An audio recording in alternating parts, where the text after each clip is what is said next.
Legendary.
Legendary.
What's everyone? Excuse me for a moment as I make my customary awkward introduction, as I have to turn off the sound, because I had to just make sure that, you know, they haven't given us a clean feed once again. But I am D2, with me is Derek, and obviously on the Chinese feed we have Tiddler, as always, casting once more. But this is the Celestial Grand Show, aka the playoff portion of the Celestial Invitational. And Derek, today it is the finals and the third and fourth place match, which means this is the final day, finally, of our tournament. I say finally, I'm very excited to be here. It's not like we want it to be over, but it's insane how long this thing, it's insane how long it took to get to this point. Absolutely. I've got to be honest, I'm feeling a bit emotional all the way back in, when was it, like October, when that was like my first big casting job. No one had really heard of me before then, and now that I'm finally a household name, a national treasure, it's kind of interesting to reflect on where we've both come from. Absolutely. Well, this tournament has come from a lot of players, 16 players in total, 4 of them Chinese, or 4.5, however you want to think of Eloise. But a lot of Western players, a lot of big names, and the remaining players out of those people are now Xixo, Zhangbo, Eloise, and Lovelychook, and the 2 that are remaining in the final spot are Xixo and Zhangbo. So, yeah, of all the players, of everyone that could have been here, thinking of people like Reynad, of Tice, of Colento, all those players. Obviously, those players had to drop out, but we had other players like Dog, for instance. And of all those players, these are the ones left over, which is kind of insane to think about. But take a look at how we got here. We started off with 16 players, as you can see there, with the Roman numbers. Or Arabic numbers, something like that. Anyway, so they had, there were best of 17s, and each of them were worth $1,000, and everyone played a lot of matches, and that was really cool. The format changed every single week, and then we went to a couple weeks ago when we had $1,000 per match round robin between the 5 players remaining after 3 players dropped out, and then finally we have our June 2nd and 3rd finals, which is yesterday and today.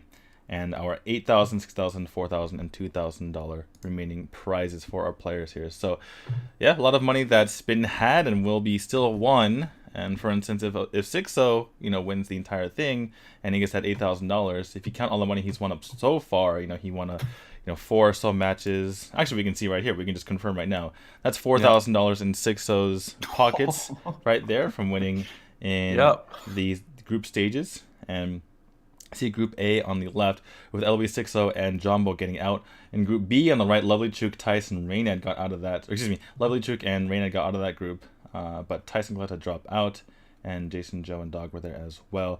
Here is the result of our 5-man round robin. Reynad was the odd man out in that one, as he brought a bit of a peculiar lineup that he himself regretted afterward. But yeah, I was able to get out of there with at least $1,000 for getting his 1 win. And again, you can see that Xixo has the most money of anyone so far here, with the 4 plus 3 having secured himself already $7,000. So if he wins the $8,000 here from winning the championship, he will come away with $15,000. If he comes in second place, he'll have $13,000. I believe looking at Zhangbo's situation, he had 2 and 3, so he already has $2,000 less than Xixo. So even if Zhangbo gets first, they come away with the same amount of money, interestingly enough. Yeah, as you've said, the fact that Xixo is already in the group stages, ignoring how much he's going to make out of this final semi-finals and finals portion of the tournament, it feels a bit unfair what he's doing to poor old China. He just comes over periodically, just takes all their money back home. And I think eventually, I hope he buys a house there, starts contributing to the economy, paying taxes to the country is simply ravaging, because he does pretty well in these Chinese tournaments. Well, I mean, he does. Sometimes he just comes to China randomly, like last month when we thought, when we thought there was going to be the Celestial Grand Show on, early April rather than middle of April rather than middle of May, and they actually had everything set up to the point where they bought players tickets to come to Shanghai. And then it got canceled because of some reason or another. And Xixo actually came to Shanghai, and you can look at some of his tweets or what have you, where it says shows where he's tweeting from. Yeah. It's pretty insane. So he actually just came for fun to Shanghai with no tournament to play, and just to hang out. And that's Xixo for you. He stayed in Korea for an extra month at one time, just so he could play these open tournaments and qualify for big Korean events, even though he had no other reason to be there after his initial event had been over. Just for the love of the game, if you look at all of tweets, you know that Xixo has nothing but pure, unadulterated love for Hearthstone at all times. 100%. I mean, I know you say that in jest, but still, it comes from like a place of like love. Even if he's making fun of Hearthstone, it's still kind of like deep down he loves the game. So he's just roasting it. Absolutely. And I actually got into like an argument with Xixo when I was like drinking after one of my casts, and I was like, "What are you talking about?" But I learned to kind of calm down when it comes to Xixo. Anyway, good idea. Yeah, just roll over. It's not worth it. Absolutely. Well, we see our crowd here. And it's an okay crowd. It's not like a massive stadium or anything, but it's a pretty cool studio. And it's just off the street though. I didn't even realize. That's pretty cool. Yeah, like you could see people walking outside. Yeah, absolutely. I think I'm trying to remember, because there was we went to, when we casted EU versus CN, by we I mean Fireband and I, in 2016. We were kind of in a similar place to that, although every time I go to China, I go to a different city, and it always looks the same, the architecture and everything. Like, right. To the point where, like, did they take me to the wrong city? I feel like I've been here before. So it's like, oh wait, never mind. It's just that a lot of places in the same country end up looking alike. But taking a look at Lovelychook here. Looks like we're going to have a 3rd and 4th place match starting off the day, which means all you Eloise fans, get ready for this one. And the way this works is the same thing as yesterday, except it's best of 7 instead of best of 5. Both players, they get random classes assigned to them, and then they're told when they're going to play those classes and what deck or what classes they're going to play against, and then they have to build those decks an hour before the start of their match. And so that leads to some pretty interesting ways that you're going to be building your deck. Like just at the first game that we saw yesterday with Lovelychook up against Xixo's mage, he put in 2 Eater of Secrets right out the gate, and it turns out we don't know that it didn't have any secrets, but it looked like a secretless list from Xixo. So there's a lot of stuff you have to think about here with what do they have to put in their deck. Like as Lorinda was saying yesterday, I think Warrior has to have weapons in it or it's just a terrible deck. It's one of the true driving forces of any Warrior deck. And so you have to think about what they're going to be teching, what archetype they're going to be bringing in general, because especially in Wild, there are so many different iterations of decks that you can bring. Just to drastically change the conversation, first of all, the haha on Eloise's shirt right there is amazing. But also, that's pretty good. It showed the reflection on the window on the left bottom side of the screen. And there was a woman with very similar glasses to Eloise, and she looked similar to her, but just a bit different. It kind of like for a second, I thought it was Eloise's reflection, but it looked a little bit too different. So I'm like, what is going on? Is it like a funhouse mirror thing? But then I realized you could see other people in the crowd next to her. So I don't know. I just got really distracted just now. Anyway, what I'm hearing is vicious racism being spewed forth by D2, unable to tell the difference. I'm only half racist at all times, okay? Since because I'm half Japanese and half white. You're half Japanese. Different countries. Can you not tell the difference? Yeah, well, my white side can't tell the difference because that's the racist side. Oh, right. Got you. Okay. Obviously. Fair enough. Anyway. As long as you're calling white people racist, that's fine. We're all good here. Anyway, but as far as you were talking about the decks yesterday, and the funny thing is, if Lovelychook had gone off against Zhangbo, if he had used that strategy against Zhangbo, he would have absolutely crushed him with double Eater of Secrets against Secret Mage. But just the mind games are such that it's like, how many levels do you go, right? Xixo was like, okay, well, he's expecting me to play Freeze Mage, so he's probably going to tech against Freeze Mage because Freeze Mage is very good against Paladin. So therefore, I'm just not going. I'm going to crush the tech against my deck because just having those Eater Secrets cards in Lovelychook's hands would eventually did him in. I think what you need to be thinking about is it's, as you know, the classic thing of like, do you bluff, do you double bluff, how many layers deep do you go? It felt like yesterday Lovelychook had gone 1 level deep and Xixo had just gone 1 level further. He wasn't bringing the best decks. He was just anticipating what his opponent would tech against and go 1 level further than that, like bringing Taunt Warrior versus Pirate Warrior, which I think is generally agreed upon as a worse deck in Wild, just because he thought his opponent would be targeting Pirate Warrior. So it looks like we have a best of 5 on our hands. Looks like we're a bit mistaken here, but we have Priest for the first time and we have Druid for the first time, which I'm excited to see. And not only that, but we have Priest Mirror, and I'm also liking that the Warrior Mirror, because Warrior in this format is really bad. It's a really bad class to get. I don't think we've seen Warrior win yet. And the reason why is because weapons are so good in Warrior that you can just tech against them. Because you can't... The reason why Warrior is successful is because of its amazing weapons. And you can't just always have, techs against weapon cards in your lineup, because it's hard to guarantee that you're going against a lot of lineups with a bunch of weapons, except in this case when you know that Warrior has to play weapons. So that is the one exception here. But we're getting into our first game, and no aggro nonsense here from Eloise, just going to be the Jade Druid right off the bat. And why is there a selection screen before it's even... is it with Hearthstone and messing up Druid spectator mode? They just cannot get it right. It's not even get rid of turn. The circly green halo of death, and now it's just 2 massive cards in your face, so you can't see anything. Oh my goodness. I don't know. She hasn't even played Jade Idol, has she? No, she hasn't. What is going on? What is happening? I don't want to choose anymore. Oh, there we go. Oh my goodness. But look at this hand from a Lovelychook. Double Tunnel Trug. Yeah. Totem Golem. Salty deckhand. This is so ridiculous. Really doesn't get much better than this. Bringing back some of the most traumatic memories of last year's Year of the Kraken meta. But from Eloise, interesting decision to go for the Jade Spirit on turn 1. Obviously, you want to fight back against the board as much as you possibly can. But do you think this is the same as a Pirate Warrior matchup where you need to prioritize getting taunts out, or do you need to more prioritize gaining the board as she's done? Well, even a Pirate Warrior matchup, you'd rather wait to get your pirates or wait to get your taunts up. Okay. Because you want to gain the board first and then get your taunts up. Because getting your taunts up and having them get, stormed through very easily doesn't really help you in the end at all, right? You'd rather have it so that they have a tough time getting through your taunts, and therefore you're actually protecting your face.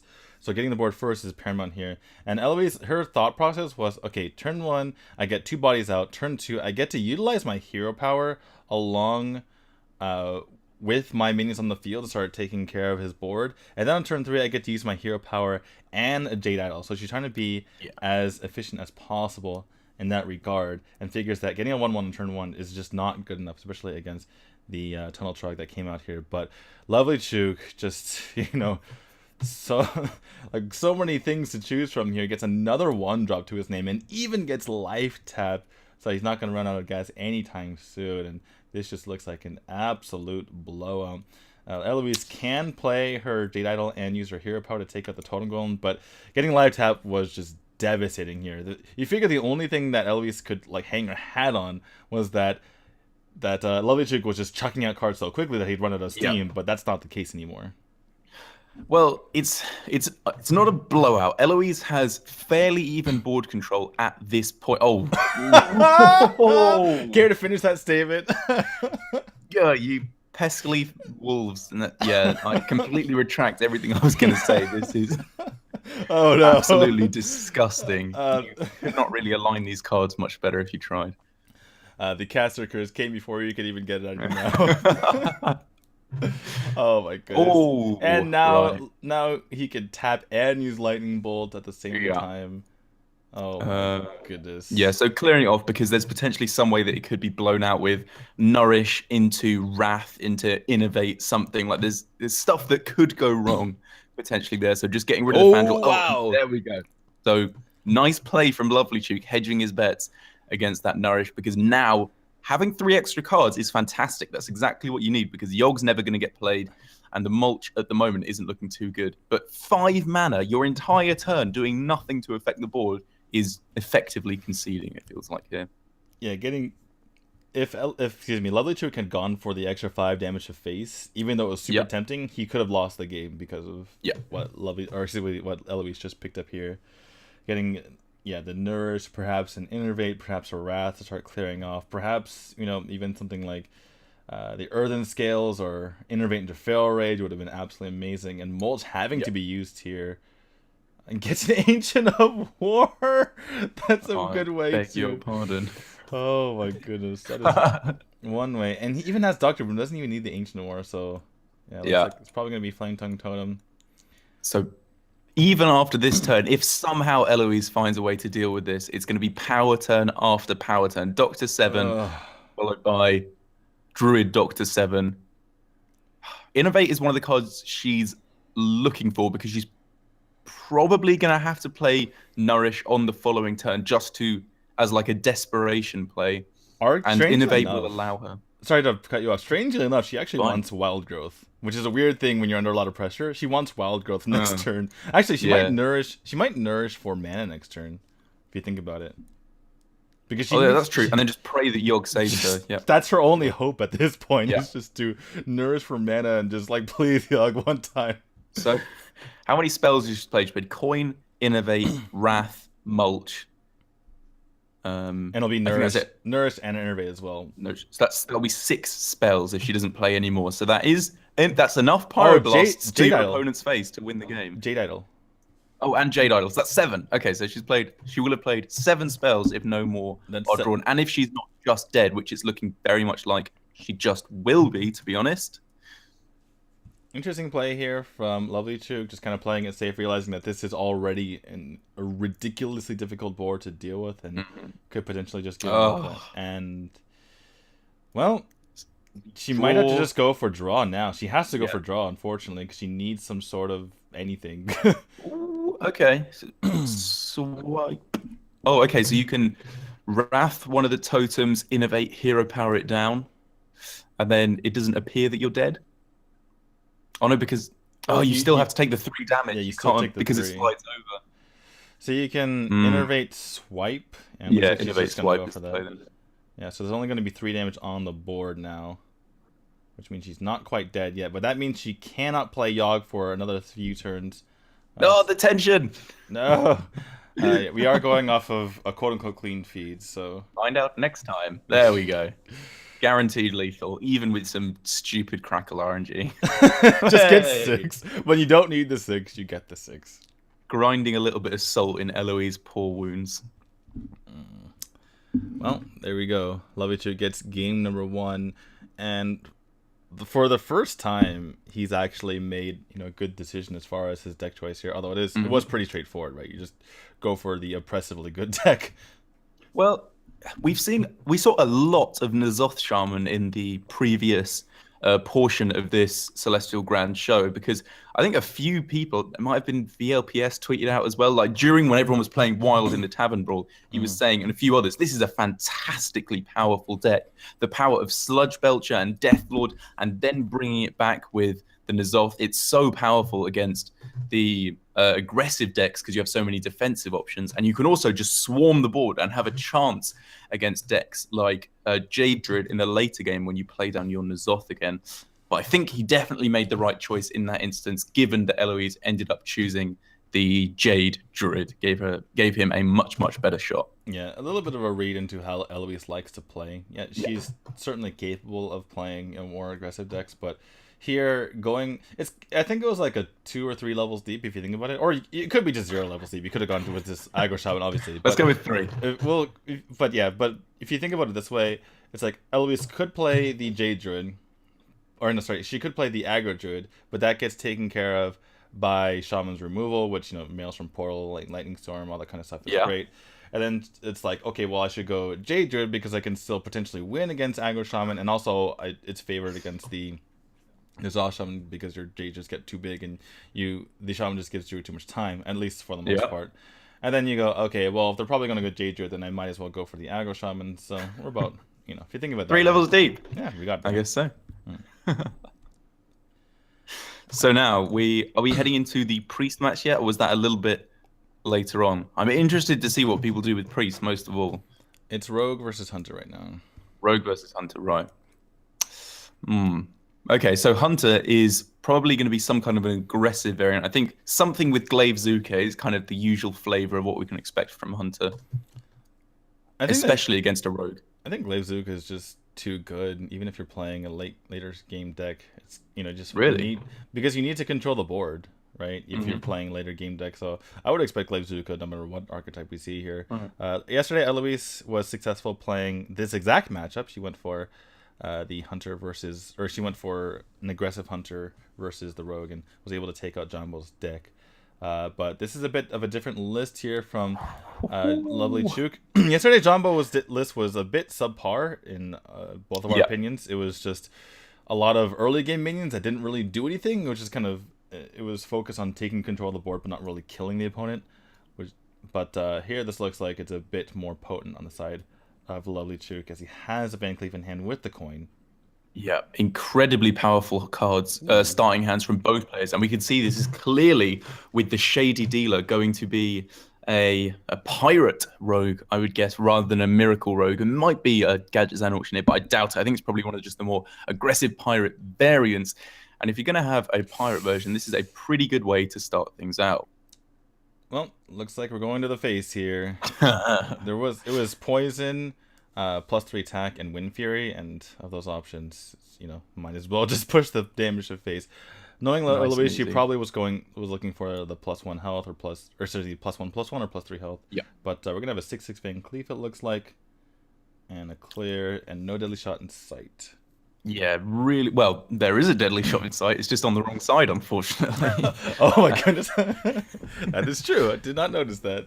Pretty unfortunate. So it's annoying here for Eloise because she had the option for the poison adapt on her alley cat on the previous turn, and she'd love to have a beast on board now in order to remove this Van Cleef. She's taking 18 damage. Ooh. She's gonna take 18 damage.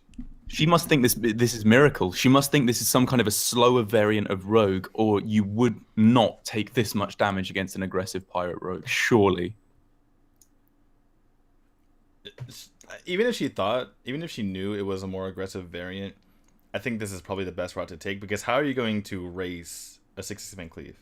You're gonna have to get rid of all your minions. The thing is, if she takes board control, she could maybe win in 3 or 4 turns. That's the thing. Yeah. But Shady Dealer coming down is very annoying for Eloise, and picking up the kill command is nice because she's able to not take nearly as much damage, but that's still her entire turn.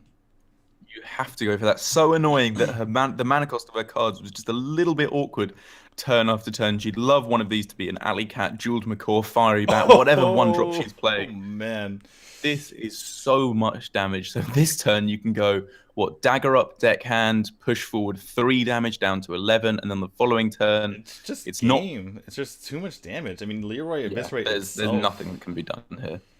Eloise needs to win 2 turns. Right? And she just picks up patches.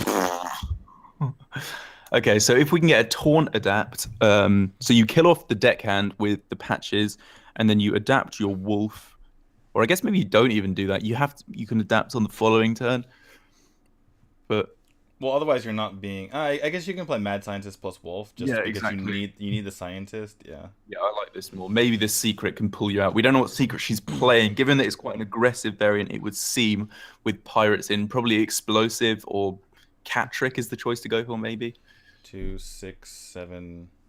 She's dead because now Lovelychook doesn't even need to play Leroy. He can play the Horse Rider and push 7 damage right now, or he can just play Leroy. Either way, it does not matter.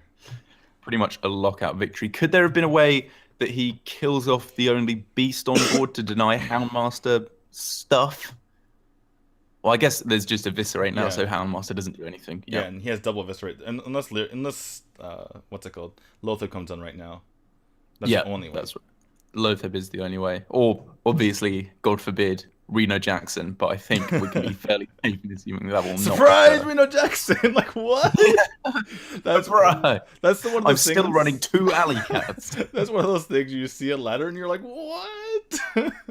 They must have played 1,000 games and lost every single one before now. And you just break your keyboard. You're just like, what in the world? Oh my goodness. So going for killing the higher value minion, taking that sacrifice just so that Eloise can get the secret onto the board. There's nothing that will change anything here in the Hunter's arsenal. So this is going to be game 2, going in Lovelychook's favor, which will lead us nicely into the Priest Mirror. Yeah. Well, these games have been really quick, but likely the Priest Mirror will take a little bit of time so we don't get through this match in 10 minutes. I'm sad that even though we've got I've even forgotten the name of the most oppressive card. Bring out your dead, 1 drop. Oh, the Undertaker? Undertaker, there we go. Sorry, it's been so long and I've repressed all memories of it.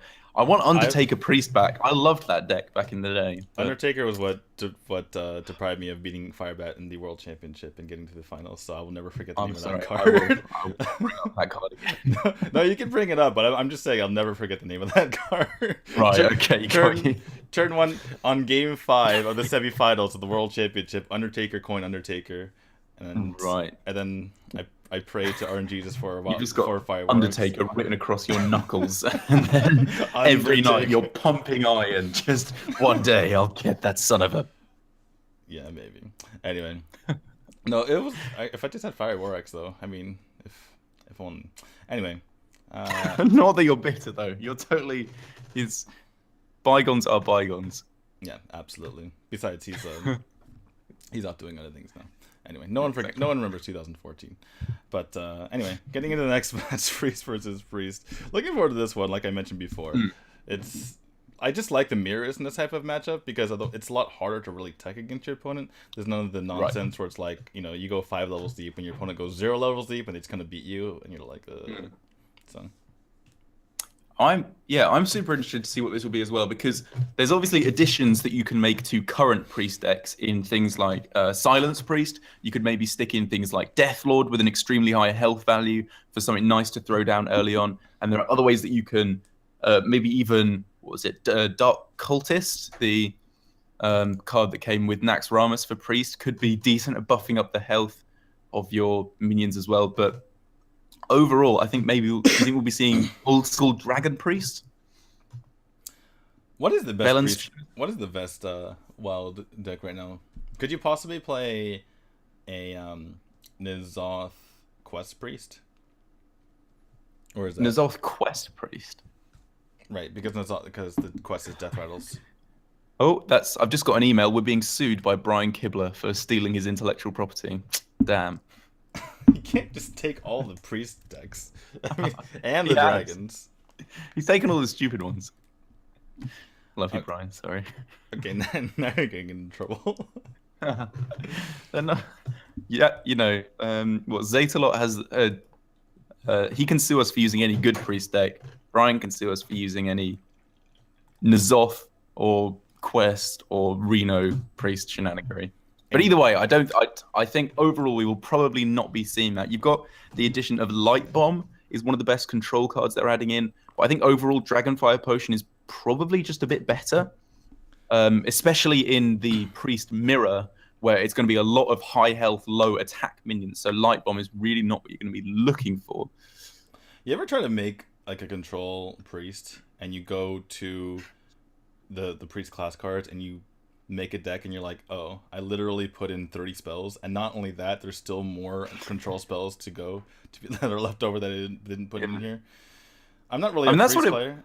Not really a priest player, but every time I tried to do that, I was like, oh, okay, I clearly don't know how to do this correctly. I mean, I got pretty, after Whispers of the Old Gods came out, I got climbed decently high with a 30 Shaman card deck. It was like all their cards were so disgustingly broken. You didn't have to put in any class cards because you could curve out on turns 1 through 5 perfectly and just win the game from then. But it appears from Eloise, this is very clearly going to be an all-out Dragon Priest. Whereas from Lovelychook, something a little bit more interesting. I think it's lining up to be, as I said, that Silence Priest variant. Yeah, all the cards in this hand right now are indicative of Silence. Obviously, the biggest one being the actual card Silence. But you do want to buff up your minions and then just kind of kill your opponent. And he has, all the other cards in his hand are things that you would find. And this is a tough spot because you don't really know what your opponent's playing. Almost every single priest is going to be playing Northshire Cleric. So, excuse me, just goes ahead and plays out the Shadow Word Pain just to make sure that Eloise can't cycle off of it or anything like that. And this is one of those situations where it's like, when do you play the Shadow Visions? You can play with something like Lyra. If he is playing that, you can wait to do it a little bit later when you have more information. But Eloise is coming up on a situation where she can just play out her Twilight Drake. It would be, let's see, a 4/6. So not that big, but still unable to be dealt with.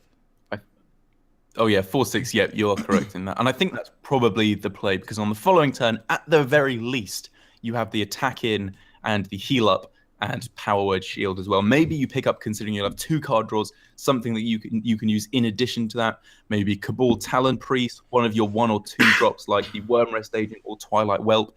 There's stuff that you have a decent chance of picking up. So I think overall, considering it lines up so fantastically against this Cabal Talon Priest, and it's a 4-attack minion which Priest can't deal with, probably should have coined that out, but you can very, very much see her reasoning because of the obvious power of coin 5-drop into 5-drop. But passing 2 turns in a row is really rough. Right. And the one thing she's considering is that she doesn't know what kind of priest this is yet. Now she knows. But prior to that, she didn't think she would just die. And so she figured, okay, I can take 3 damage as priest, they're not going to kill me. That story has changed a bit, though, at this point. So we can see here with the pick of the Wormrest agent, she would have had stuff to do on this coming turn. So would have worked out, I think, a little bit better if she'd gone with that play. Obviously, it would have been a 4-6 rather than a 4-8, but having it a turn earlier is probably a little bit more valuable just to deny anything weird happening from your opponent. And now, from Lovelychook, we can start off this crazy chain by just silencing your Ancient Watcher, and then you can put Power Word Shield if you wanted to, and the Divine Spirit on top of it as well to bring it up to a 14 health minion. But here he's thinking this Elise actually has a decent chance of just surviving. Oh, yeah, of course, sorry. With silencing the Twilight Drake as well. Yeah, silencing the Drake. Take that out. But yeah, you actually confused me for like I was like Elise. Okay, Lyra. Yeah. Anyway. Lyra. Sorry, I always mix up those two card names. Sorry, man. What? Elise is like, she's the They're completely different. I know. I don't know why I mixed them up. She's actually two different cards. Anyway, so on the side of Eloise. What does she do here? Can't take out the Lyra like we just mentioned, which is obviously pretty scary. And if you leave Lyra up, you could just simply die the following turn. So that's obviously terrifying. And in the face of that, do you just play the Wormrest Agent? But if you play the Wormrest Agent, your opponent could actually use that to kill you with Potion of Madness. So that's problematic. And in fact, playing a Powered Shield on it just makes it even worse. But looks like he's just going to be that play anyway, saying, you know what, I have to take a chance. Oof. She is going for it, and there is going to be no Potion of Madness at the moment for Lovelychook, but with a Power Word Shield to draw, and even more importantly, a Shadow Word Visions to search for it. It seems like anything that Lovelychook could ask for, he will very likely be finding. And there's a chance he just gets it off of the Lyra as well. The issue for Lovelychook is that he can't really use the Powered Shields onto his Ancient Watcher because he wants to silence it, since he already uses silence on his opponent's card. But well, you're pretty happy using this stuff on the Lyra at the moment, I would say. Yeah, especially because you know your opponent doesn't have a Powered Shield. I mean, excuse me, a Shadow Word Bane. They would definitely have used that. Yeah. Absolutely. You do need to be afraid of Shadow Word Death, though, because if you're going to be investing all your health buffing effects into this one minion, you really, really, really don't want them to be using the Shadow Word Death on it, obviously. What did you have to be? You didn't.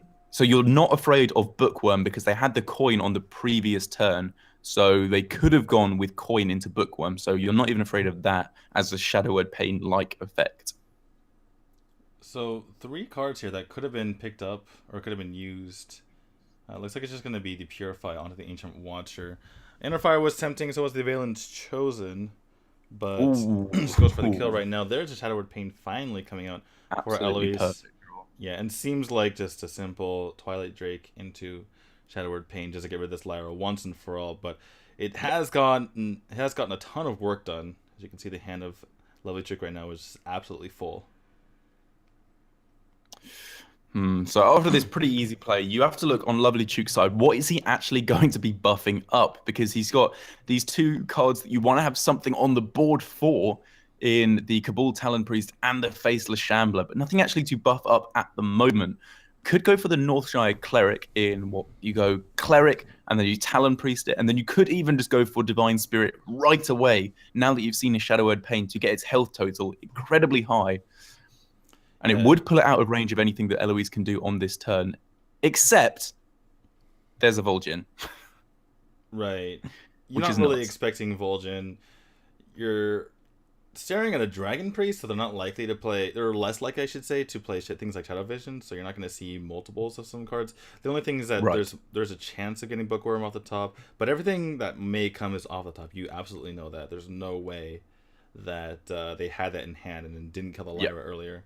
Especially considering the play that Eloise didn't make. You know, there's some situations where it's like, well, I'm halting any progress that they might make by killing this, so I'm going to take a chance. But that certainly wasn't the case for Eloise that one turn. And the thing is, with Bookworm, with Vol'jin as well, it's going to be devastatingly powerful whenever it comes down in this matchup. Whenever you make a big minion, Vol'jin is going to absolutely destroy that. So you can't really play around it. But this is unbelievably good. I'll take those 14 hit points. Thank you very Oh much. my god. What does Vol'jin has 6 attacks, so it's a 5 mana 6/14 battle cry, deal 12 damage. Yeah, not too bad. I'll take that card. I would play that card. It's like fire elemental's really buff horrible brother. As long as I can do 12 damage to my opponent's face and not a minion, then only then I'll Okay. play that card. Embracing the true Smork life. This is ridiculous.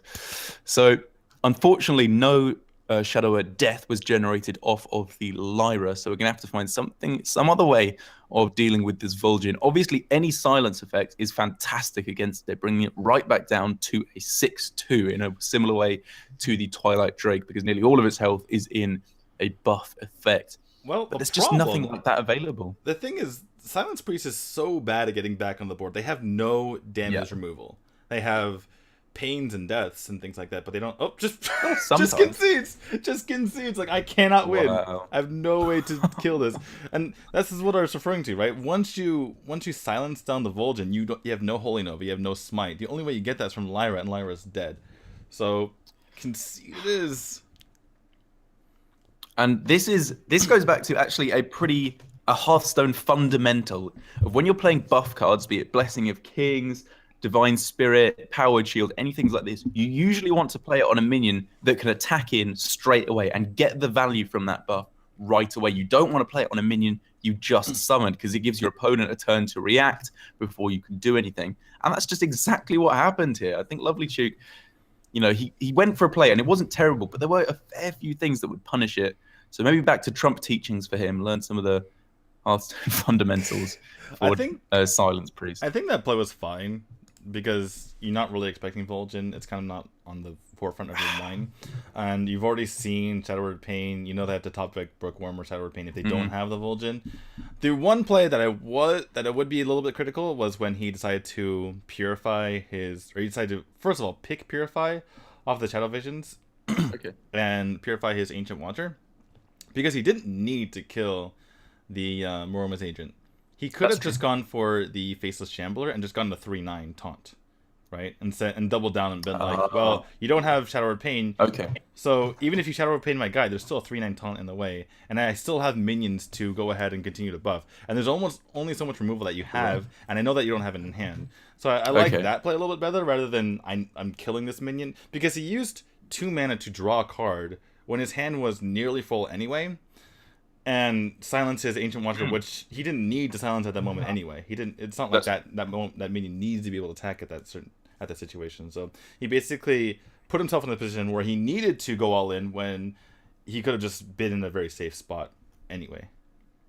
I think that's actually a pretty good point, because you don't really want the Ancient Watcher in this matchup to be a 2/5. You want to silence it so that you can utilize its fairly high health stat for the mana cost in order to buff it up to crazy heights. But if you're not doing that and you're just attacking in, you can be fairly certain that it is going to die, especially as there was still a Twilight Drake on the board. So overall, I think I like your reasoning, D2. Well, Lovelychook does fall because of that, and we are going into Druid versus Paladin this time. And this is pretty interesting because there's a lot of different directions you can go with the Paladin. And the biggest one would be to go for something like Secret Paladin, which has been the bane of Druid for quite a while now. And that's what Lovelychook did in the previous part of the Celestial Grand Show. He went very aggressive with all of his lineups, just the only player bringing a full-on Secret Paladin. And I wonder if he'll go with that direction again. Or well, he has the Druid, so we're looking at Eloise. Oh, sorry, he has the Druid. Oh, sorry, I do apologize. Well, from Eloise, she brought the all-out Dude Paladin, I believe, as it's called. So maybe, and it didn't actually have much success. That was very often the deck that was being left behind, because it suffered so heavily against these extremely aggressive decks like the Token Druid, the Aggro Shaman, and the Pirate Warrior. So maybe if she's expecting a token variant of, or a token aggro Egg Druid from Lovelychook, she brings something that just all out is as anti-aggro as possible. But if she's expecting Jade Druid, she wants to go all aggressive, bring a Secret Paladin, just try and stomp him out in the early game. Strangely enough, I think the best way to go anti-aggro is to go for something like this and bring a Secret Paladin with things like Zombie Chow, right? Because people think of, like control being very good against aggro, but the fastest aggro, control really can't deal with. Right? It just gets onto the board too quickly. And so instead of using things like Equality Consecration or Power Equality, which takes you until turn 4 to use, which sometimes is too late. You could die before before turn 4. Instead, you just go for having your own minions on the board, things like Muster for Battle and Minibot. Okay, so just going so fast that you almost fly under the radar. All that anti-aggro tech comes out a little bit too late. Yeah, exactly. And, well, we're going to see the Jade Druid here on the side of Lovelychook. Has an option here, which is pretty interesting. And this is the issue with having Raven Idol on turn 1, when you have no idea what your opponent is playing. And even if he did know what his opponent was playing, he would like to know what her hand is and what's coming out first before he picks something, from this selection. Claw and Moonfire obviously great against aggro. Well, not great, but they're reasonable. Whereas if he wants to start getting his Jades going, he obviously would like to pick the Jade Idol instead. So kind of a tough choice here. I'm just thinking back about all the spells that you could get in Wild off Raven Idol now, and it's pretty nuts. Like, if you can fend off some of the aggro a little bit, you can get cards like Tree of Life against control decks. Maybe you can pick Recycle, something like that. Like, you have a whole bunch of options of actually pretty cool spells. But in the end, going for the Claw here, it would have been fantastic against this Secret Keeper, but against the Zombie Chow, it just doesn't line quite right. And on the following turn, he's probably not going to have the mana to fit it in because he really wants to go with the Jade Blossom. So working out a little bit awkwardly here for Lovelychook, and it's going to be working out pretty well for Eloise with the Muster for Battle available on this turn or the following turn. She wants to take it a little bit slower. Well, with Competitive Spirit picked up, Eloise could just go for the Secret Keeper plus Competitive Spirit, get a couple of 2/3s onto the board. And then from there, the Competitive Spirits will buff them both to 3/4s, which is pretty annoying, having a couple of Totem Golems on the board right now. Kind of annoying that you can't make it work for the Competitive Spirit to go on the little dudes, but overall, you are going to be very, very happy with how this lines out. And so Lovelychook needs to be thinking about how he's going to play around the secrets, and he's just going to think, I'm not even going to bother with whatever that is. I'm just going to let the Competitive Spirit go off, because if it was Noble Sacrifice, he really didn't want to use something like the Claw or the Feral Rage to just attack into it. I'm curious to see if Eloise... Okay, she's going to do it. No, never mind. Yeah, it's really tempting to go for Loatheb next turn. That said, there's a lot of 6-drops that the Jade Druid can play. Yeah. So it looks like she's going to forego that and get as much stuff on the board as possible. And then perhaps she picks up something, or perhaps she can use Consecration. Maybe she just has the hero power. Yeah, she's got a fair few good choices. If in the worst case scenario, a swipe comes down here, this is a good hedge play against that, because it allows you to, your opponent can't even swipe your Secret Keeper because it's just too big now. It's now a 4/5 for 1 mana. And also, even if they swipe the Zombie Chow, you're just buffing it up to what that will have taken 1 damage, and then it will have +3, +2, so that's a 7/6. Like, that's a disgustingly powerful Secret Keeper. And what's Druid going to do against that? Mulch, I guess they have now, but even then, that's a lot of mana to be putting into it on turn 6. I always liked talking about the comparisons with Secret Keeper to other cards when it started getting buffed up, because like I'm the Hearthstone nerd, right? And talking about different stats, like, hey, look, it's a Chillwind Yeti Secret Keeper. Yeah. It's a Boulder Fist Ogre Secret Keeper. And for a while, there wasn't any 5/6s, which was very sad. But we can call it a Pit Fighter now.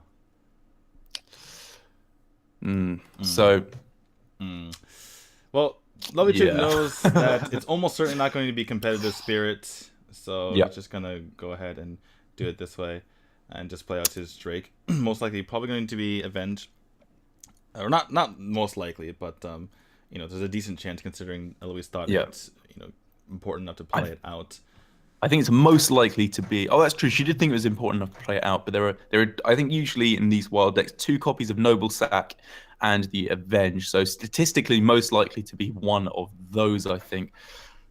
But in this spot, because there was no swipe on the previous turn, which I'm pretty sure you would have just played to try and mitigate some of this board presence from Eloise, she might be debated into playing the second Muster for Battle, which would be pretty rough for her, because that second swipe is looking to be cleanly in place to deal with it. But even in that situation, you still have a decent board, and you can follow up with the Lothar. But as long as she doesn't just attack in the Secret Keeper and play the second muster for battle, she should be fine.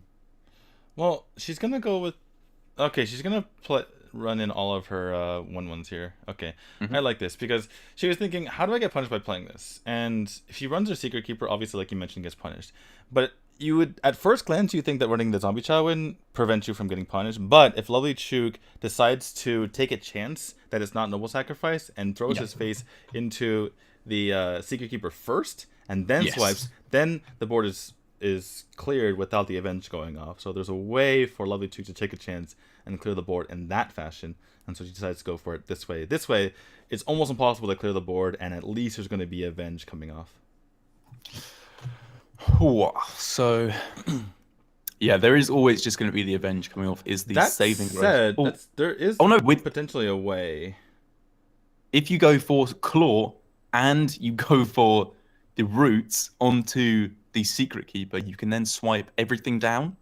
Right, yeah, you can still do that. So if Lovelychook, he probably has to take that chance, right? Looks like he's just going to go for it. That is the play. And it's if he goes for it and realizes that that's unlikely to be, that's the play he's going for. He sees it, and that is going to massively reward him because all of a sudden... He has to live in grids first. Okay, he's going for it. Gonna pick. This is where this is where Hearthstone APM and knowing which to choose one, which side is it on the left or the right side, which door, and clears the entire board, and no Avenge for you. Yeah, fantastically played here. And look, it means that the Lothar can come down, which is nice, but you always want to have a bunch of minions on board for Lothar to be a kind of umbrella to, so that there's no way for the minions to be cleared off the board. And now with Aya Blackport available to just be slammed down, you are perfectly happy to do that. And as a Lovelychook, you are just praying that they don't have any cards of Doctors 6, 7, or 8 in the coming turns. That is a very nice card to pick up off the top. I was about to remark on the fact that the Zombie Chow was a really poor pickup for Eloise here, but oh my goodness. Only gets 2 secrets though, but still pretty nice. You so don't care. That is just so far and away the best card you could possibly get in your deck. Eloise is indeed the smartest and goodest. Okay, what secrets are these likely to be? She already had Avenge up. Most likely it's going to be the Noble Sacrifice and the Redemption, I think. Which don't combine very well together, but it does thin her deck out quite a bit. And even though she doesn't get the Avenge out of her deck, Avenge is one of the best secrets that just to have as far as value is concerned. So you're sad to pick it up, but not as sad as getting something like Noble Sacrifice. Very true. But obviously she's just hoping to pick up really any kind of minion here, because there's actually a decent chance that she can maybe use the Consecration to make the trades a little bit easier on herself when she has both the Noble Sacrifice token, I actually can't remember the name of what that token is, and the Light's Justice she has. She'll be able to deal pings of 1 and 2 damage, which the Consecration might help to clear up Lovelychook's board so that she can slam into the face with the Lothar and with the Mysterious Challenger. I think it's called like Defender or something. I'm sure chat will let us know. Or he's just called Get Down. He's called Get Down. Alright, well, Lovelychook has to be careful about how he goes about this. If he attacks in and the Mysterious Challenger is buffed, that turns into a 9 attack minion, which is problematic to say the least. So 11, 12, 13, 14 damage here for Lovelychook, or excuse me, for Eloise. But staring back a lot of damage as well. She is. As I talk like Yoda for a moment there. But I like that. We can spice things up a bit. Mini bot of shield she plays. Looking at a lot of damage she is. Anyway, we can count the damage. If you take into account the hero power. Actually, if Lovelychook attacks him with the Jade Spirit first, then he has 10, 17, and then with the Feral Rage is 21. And if he picks up more damage than that, he could have some sort of lethal. Not sure you can play around it if you are Eloise. At the same time, it just makes mana sense to start to use your Consecration this turn. Curious if she plays this Zombie Chow, but probably not really worth it at this point. Yeah, I think you're right. You're kind of you're expecting to lose board control at this point onwards, so you're only worrying about damage pushed to face, and Zombie Chow is not going to be pushing damage to face. It's going to be healing them overall, but SWAT is an absolutely fantastic card to pick up. Lovelychook just needs the fastest answers possible now for when he regains board control. He just needs to be in a good spot when he needs to be able to clear off this board, and then he'll be in a fantastic spot. So, deciding he has enough damage already without the hero power, I think I would have liked to see him use his phased attack in here, because there's no burst in Secret Paladin, other than just having massive minions on the field. And so, no, he has lethal. Oh, he calculated lethal. He just has lethal. Okay, no. Oh, right, okay. Just kidding. That's why he did that. That's the reason why he went for that first. Why did I miss that? I already counted lethal last turn. Okay, never mind. Whatever. So, Lovelychook is going to take the 3rd place match. Wow. Nice and easy lethal as well. Well over. Jeez. Nicely done by Lovelychook there. That was incredibly close from Eloise, but I think from Lovelychook, he played around it well. On the turn when the mysterious challenger came down, obviously that was fantastic for Eloise, but Lovelychook thinking, right, he's thinking back as hard as he can to the grand tournament days and realizing, okay, it's probably not worth attacking in here because it just gives them such a higher power on the board with the 2-1 added in and the 3-2 buff from Noble Sacrifice. Overall, it's just probably worth leaving this whole situation alone because I've got a decent amount of burst damage and I just need one more on the following turn in order to close out this game. Yeah. So that does mean that Lovelychook is going to be taking 3rd place and Eloise will sadly be falling down and finishing in 4th place overall in the Celestial Grand Show. Right. And as far as our prize numbers are concerned, that means Lovelychook leaves this match having won $4,000 from this particular top 4, and Eloise leaves with $2,000. If you combine the money from before, Eloise, she got 2 points in the 5-man round robin, and she had 4 from before that. So I think she comes away from here with, math is hard, $8,000. I'd be all right with that. Well, even for finishing 4th, that's very, very respectable indeed. And Lovelychook, he won 4 just now. I forget how much he won before. I think he got 3 and then 1. So I think he comes away with 8,000 as well. Wow. It's kind of sad that in this whole thing of the Celestial Invitational and Celestial Grand Show, I believe Breath is the only player who came away truly penniless. Everyone else is going out, spending all their money. Is like this is minus 16, just sadly, just reminding everyone every single time. Oh my goodness. Everyone else out eating caviar, driving around in their Ferraris, and he's just sitting at home in the cold. He won a lot of money in 2015 and 16 though. Went to BlizzCon, won a lot of championships, went to Eve versus CN. So can't really feel too sorry for Breath. Yeah, but true. And even in this in the Celestial Grand Show, the second half of the tournament, at least Eloise did better than Reynad. You really like ragging on him, don't you? It's just such an easy target. I mean, he's like, I think he can take it because obviously he's done so well, like making this whole company, which I've casted for a whole bunch of times. So I think overall, I'm sad we didn't see Warrior Warrior versus Warrior, because that would have been a fun Resonant Sleeper, especially because we had a bunch of crazy fun Resonant Sleeper. That match would have lasted 3 seconds maximum, I guarantee you.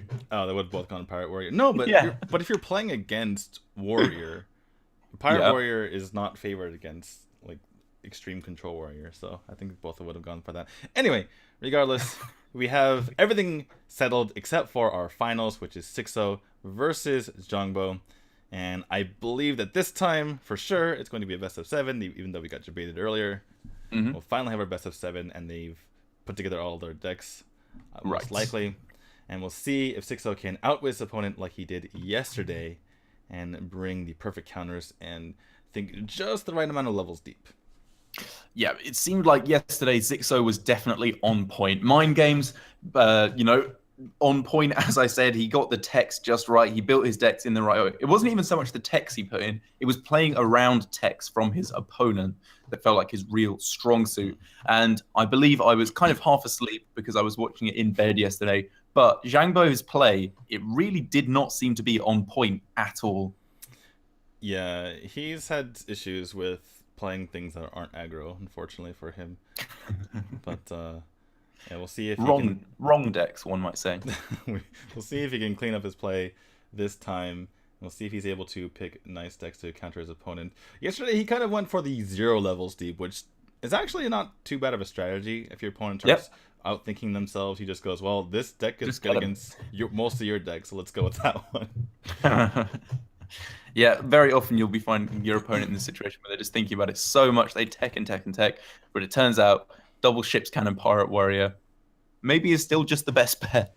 Yeah, or I mean, the thing that stands out the most to me is we had 2 mage versus paladins yesterday, and he went for just freeze mage, even though like Xixo went a couple of levels deep, and so did Lovelychook, but he's just like, screw it, I'm just gonna bring freeze mage because that's the best. But all that aside, like you can see on the screen, it's gonna be Xixo versus Zhangbo in 6.5 minutes. So stick around or go somewhere, eat something really quick, and be back. See you in a moment.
Legendary.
What's up, everyone? Welcome back to the Celestial Grand Show, aka the NSL Masters. Derek, we are into the finals between Xixo and Zhangbo. It has finally come down to it after months and months and months. This is the final series of the Celestial Invitational, the Celestial Grand Show. Through changes in leadership, changes in format, it's all come down to this. Xixo against Zhangbo. As we have our lovely host, our MC, and not sure what we're gonna have this time. Yesterday we had a few games that we It was had so funny. picking the cards. I was quite good at those. I always got them. Yeah, it was pretty. We were, I think Luna were pretty talented at that as well. The only thing that tripped us up a little bit was the Nerubian, but Yeah, that was a tough one. looks like she's going through all the Blizzard games. I never actually I wonder how hard that is to talk while walking downstairs, especially because she's wearing heels and she has to think about what she's talking about while looking at the camera. This looks easy, but it's not easy. Yeah, I reckon it's surprisingly difficult. It's like I play piano, but I find it very, very difficult to sing or even talk while playing piano. I mean, imagine just wearing heels while walking down the stairs and not being allowed to look down. Yeah, And not I mean, only- I know. And the thing is, when you're walking down the stairs, you have to be really focused on, like, you would think, like, I need to, like, be careful and be like, okay, exactly, 30 centimeters forward every step and think about that. But she has to be thinking about what she's saying, and at the same time she has to be looking at the camera and like smiling, all that kind of stuff.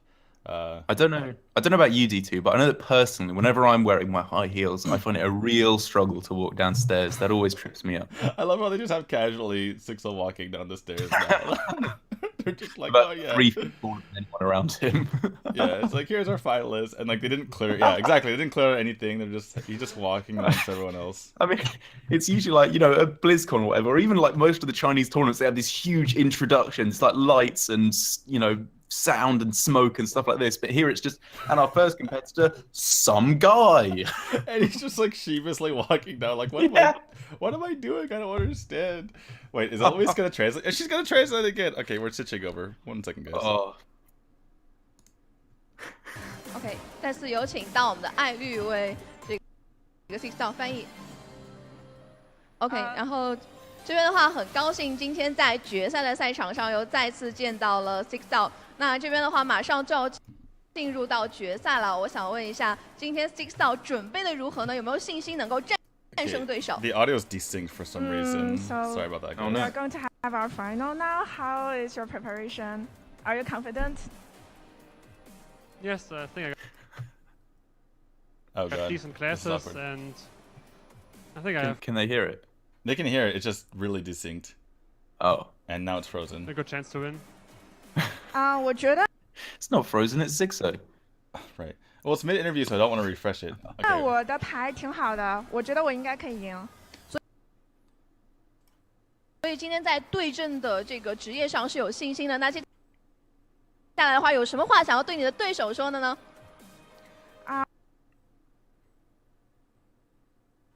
So is there anything you want to say to your opponent?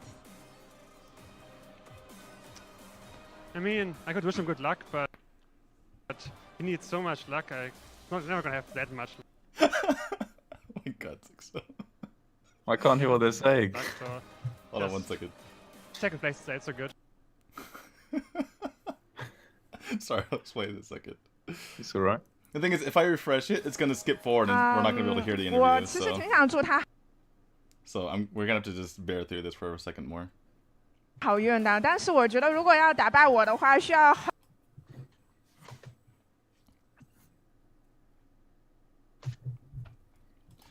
I should have refreshed when she was walking down the stairs. 很 Mistakes 多 were 很 made. 多的运气，所以我估计他可能没有那么多的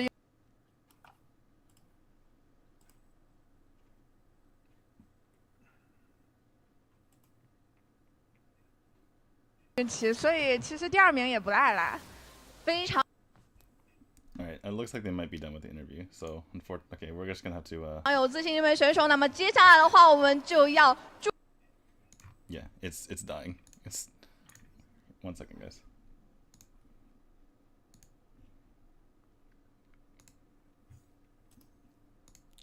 We back? 就是等会儿尽量不失误吧。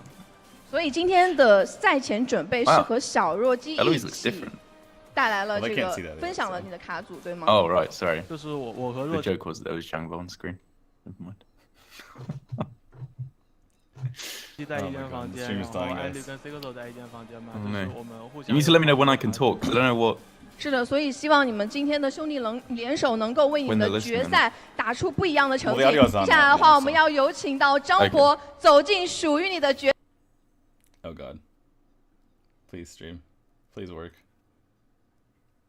Japanese. 在舞台， internet. 希望在今天的舞台上能够发挥出自己真实的实力。同时，今天的最终决赛也将标志着中欧2个地方的炉石顶尖力量的较量，他们在舞台上的抗衡到底能够擦出怎样的火花？为我们带来 Alright, well. Oh, What? Oh, what? What do you mean? it keeps lagging. Yeah. We could try to find the Chinese stream since it's not like we have the sound on anyway. Yeah, true. This was initially supposed to be like the clean feed so that we can hear the Houston sounds and we talk over it. But Yeah. we just had it muted anyway, so we could just try to find the Chinese stream and maybe that will work better. What we're using right now is just a Twitch stream that they're streaming to. Yeah, I mean that's what we usually end up using, but Twitch being Twitch sometimes just messes up, doesn't it? Yeah. Let me go try to find the Chinese stream. Maybe it'll work a bit better. Go for it. Give me a second. I mean, it's looking alright for me for the moment. Yeah. I hope we have some more games this time as well. I actually think that'd be a good laugh. Well,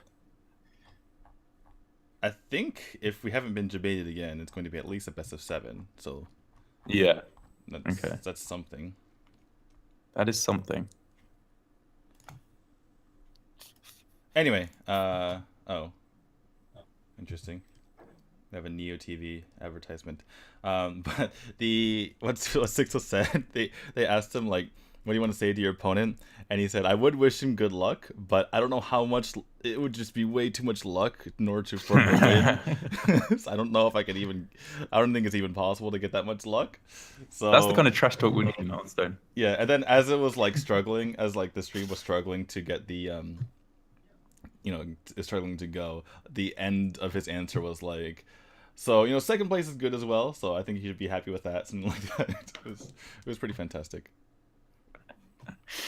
Yeah, I think Xixo played better yesterday, but I think most importantly, he knows that he played better. I think he's not going to be slowing down with the trash talk. He really wants to feel that the better player is going to win. Because for those of you who couldn't catch it yesterday, I mean, you obviously were casting it, so you know it a bit better. But it was stuff like putting the Curse of Reform in your Zoo deck to target Freeze Mage, and then just literally playing it on turn 2. Yeah, which feels like, what are you doing? It's the funny thing is, obviously, we're not. Wild isn't a thing that we're completely familiar with, and on top of that, this format is not something we're completely familiar with.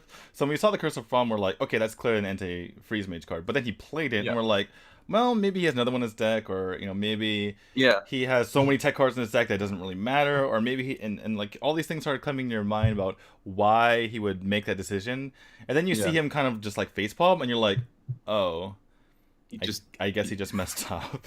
Silly Zhangbo, stupid Zhangbo. Like, what am I doing? Yeah.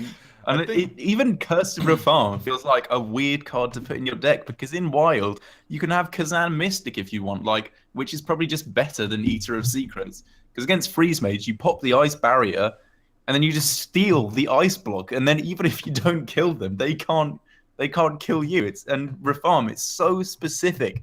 You have to get them down to 1 or 2 HP, and you have to play it on the turn that you want them to die, and then they have to. Yeah, it's very specific. And when you just play it on turn 2, you are not finding that specific use. I'm going to. This might be a bad idea, but I think I'm going to explain Zhangbo's situation by bringing both me and him down in the process. But this is something. Okay, but this is something that people don't realize, is that when you make it for the first time into like the scene, and have like a big performance, which he did last year, it's very easy to think you've made it and continue to work hard, and then you start resting on your laurels and you expect everyone to invite you everywhere. Right. And that's what happened to me. That's happened to other players like Orange and RDU, for instance. Where you see, if you look at the results, they had really good results, and then they dropped down drastically. And then and then it's like, well, I guess RDU and Orange aren't a thing. And then but they were able to come back. I unfortunately wasn't able to come back because I'm a caster. But I think make it. No, but I think this might be happening to Zhangbo. I think he might be resting on his laurels a little bit, because his play is honestly like night and day. Because I don't think Zhangbo last year would have made these types of mistakes. So I'm curious to see what kind of practice he's putting in. We've seen that from a few of the Chinese players as well, actually. Like a little while ago with it, what was it? CN versus EU maybe, or NA, where it was Jason Zhou. His play was basically really quite weird throughout. I think I might have been casting some of it with you, where he was obsessed with playing Dirty Rat on turn 2, and he seemed to be consistently punished for it, but still kept on going for that line of play, even after he pulled down like a Tyrion, or like the worst possible result you can get, and some other stuff as well, because he obviously did fantastic earlier on, making it to, very, very far on in BlizzCon. But well, he is going to the Spring Championships. So yeah, that's true. In the very tournament that you're making fun of him for, he actually got top 4. And he did get top 4. No, he actually won. He actually won the entire tournament. Now that I think of it. Okay, he did win the entire tournament, but he did also play Raton too. So I've got my eye on him. I think that's just something that he decided was the right play, and it takes a lot of balls, honestly, to not. But it takes a lot of balls, honestly, to the right play, doesn't it? It takes a lot of balls to not be results oriented and just do it again over and over again, even when you get punished by it. So yeah, but there's a difference between balls and just slamming your head against a wall over and over again. When you get consistently, if every once in a while it doesn't happen, that's being results oriented. I don't know. I mean, who am I to judge? It worked out for him because he did make it all the way through. So I think maybe he was just getting incredibly unlucky. I think the correct analogy here is actually slamming your balls against the wall many times over, because that's because you had to have the big balls in the first place. You're just using them incorrectly, right? Anyway, why do you make me think these things, D2? Just don't think about it. Just don't think about it. Just Jason Zhou, what? Just with a massive pair of nuts, slamming them against the wall. It's like, Jason Zhou, what are you doing? That's not a good idea. Jason, stop! I'm going to win. All right, well, we're getting into the finals here.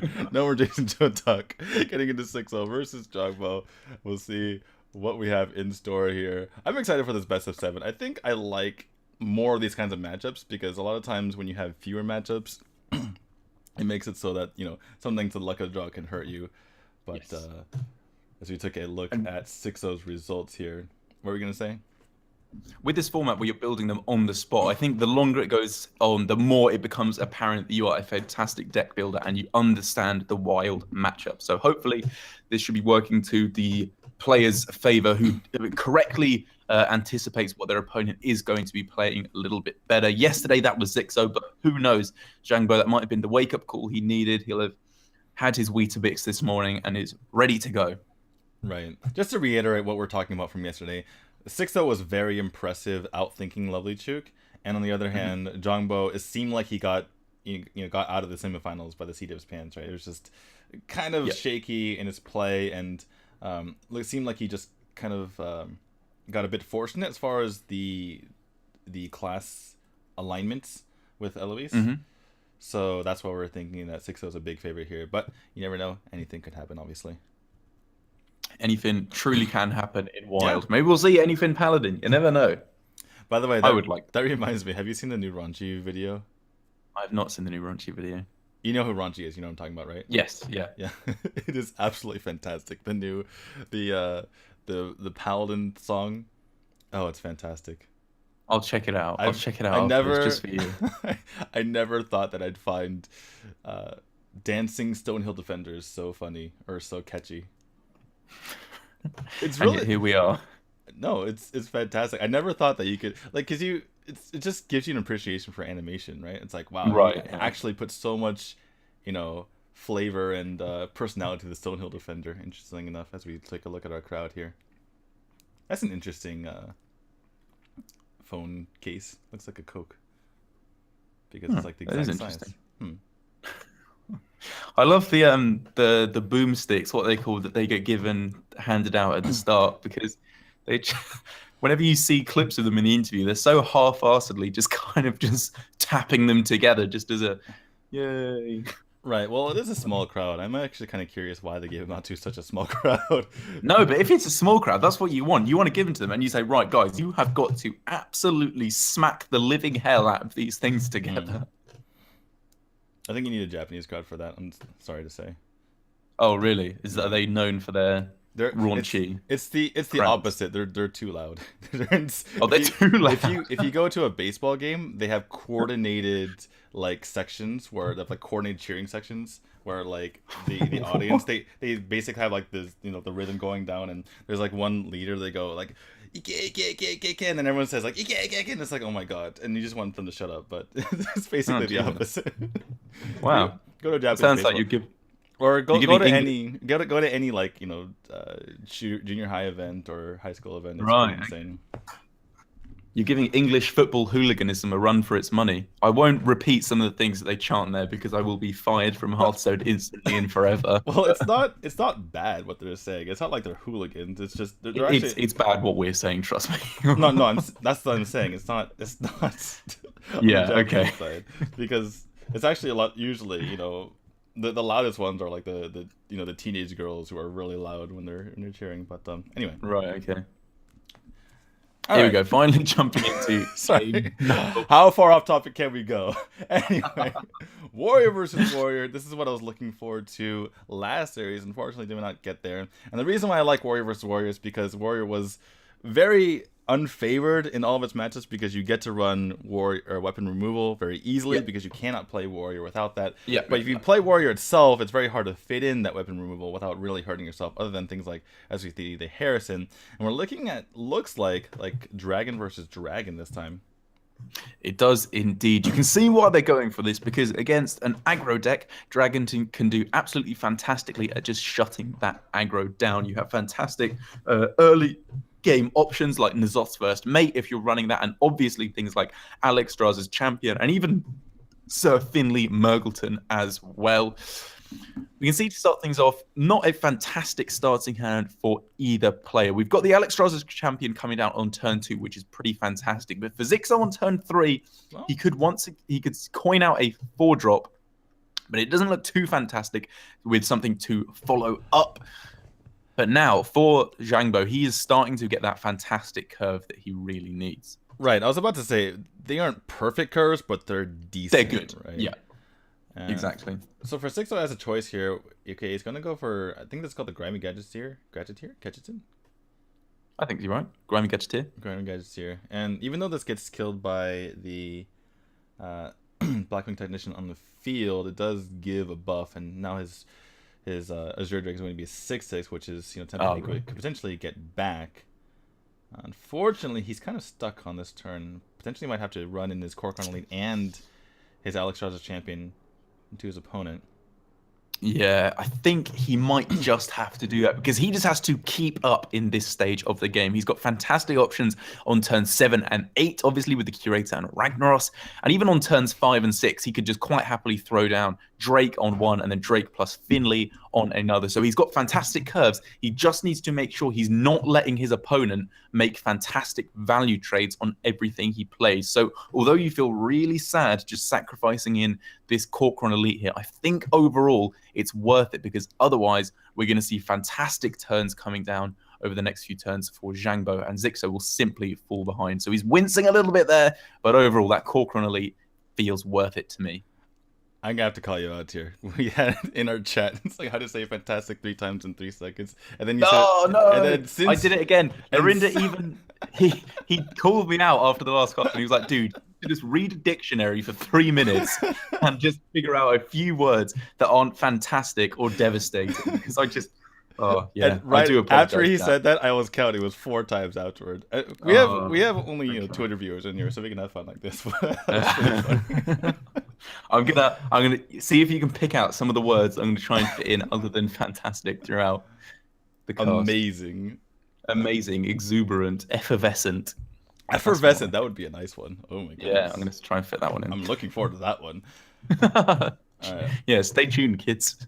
All right. Well, despite the 6/6 Azure Drake coming down, not big enough as the Blackwing Corruptor is able to take that out, and Xixo in a lot of trouble right now. Yeah. Yeah. I'm just not saying anything now. If you don't like my words, you know you don't get any. I've decided I'm embittered. I'm embittered. Embittered. So you're making up words now. That's a word, embittered. That's a real word. I think you're just trying to fool me. Anyway. Jeez, read a book. Oh my goodness. A book. I don't know if I could do that. Anyway. Yeah. This is a really bad spot for both, or excuse me, for Xixo, because they both have equal number of cards in hand, so it's not like Zhangbo's running out of steam anytime soon, but Xixo's just behind in tempo. And Zhangbo could just start smashing everything to the face, and by the time Xixo ever runs his opponent out of stuff to do, he's just going to be dead, and there's nothing like Brawl to help come back. You're just going to have to be preying on some decently good Ragnaros RNG. If he can snipe off the right target with that, he'll be in a much better spot. Well, the problem is he might not even get to Rag at this point, because he's on turn 7, and the Curator is preventing Xixo from being able to do anything. Even if there was a Fire War Axe in hand, he'd have to take 4 damage to do so, as we have a bit of a lag on our stream again.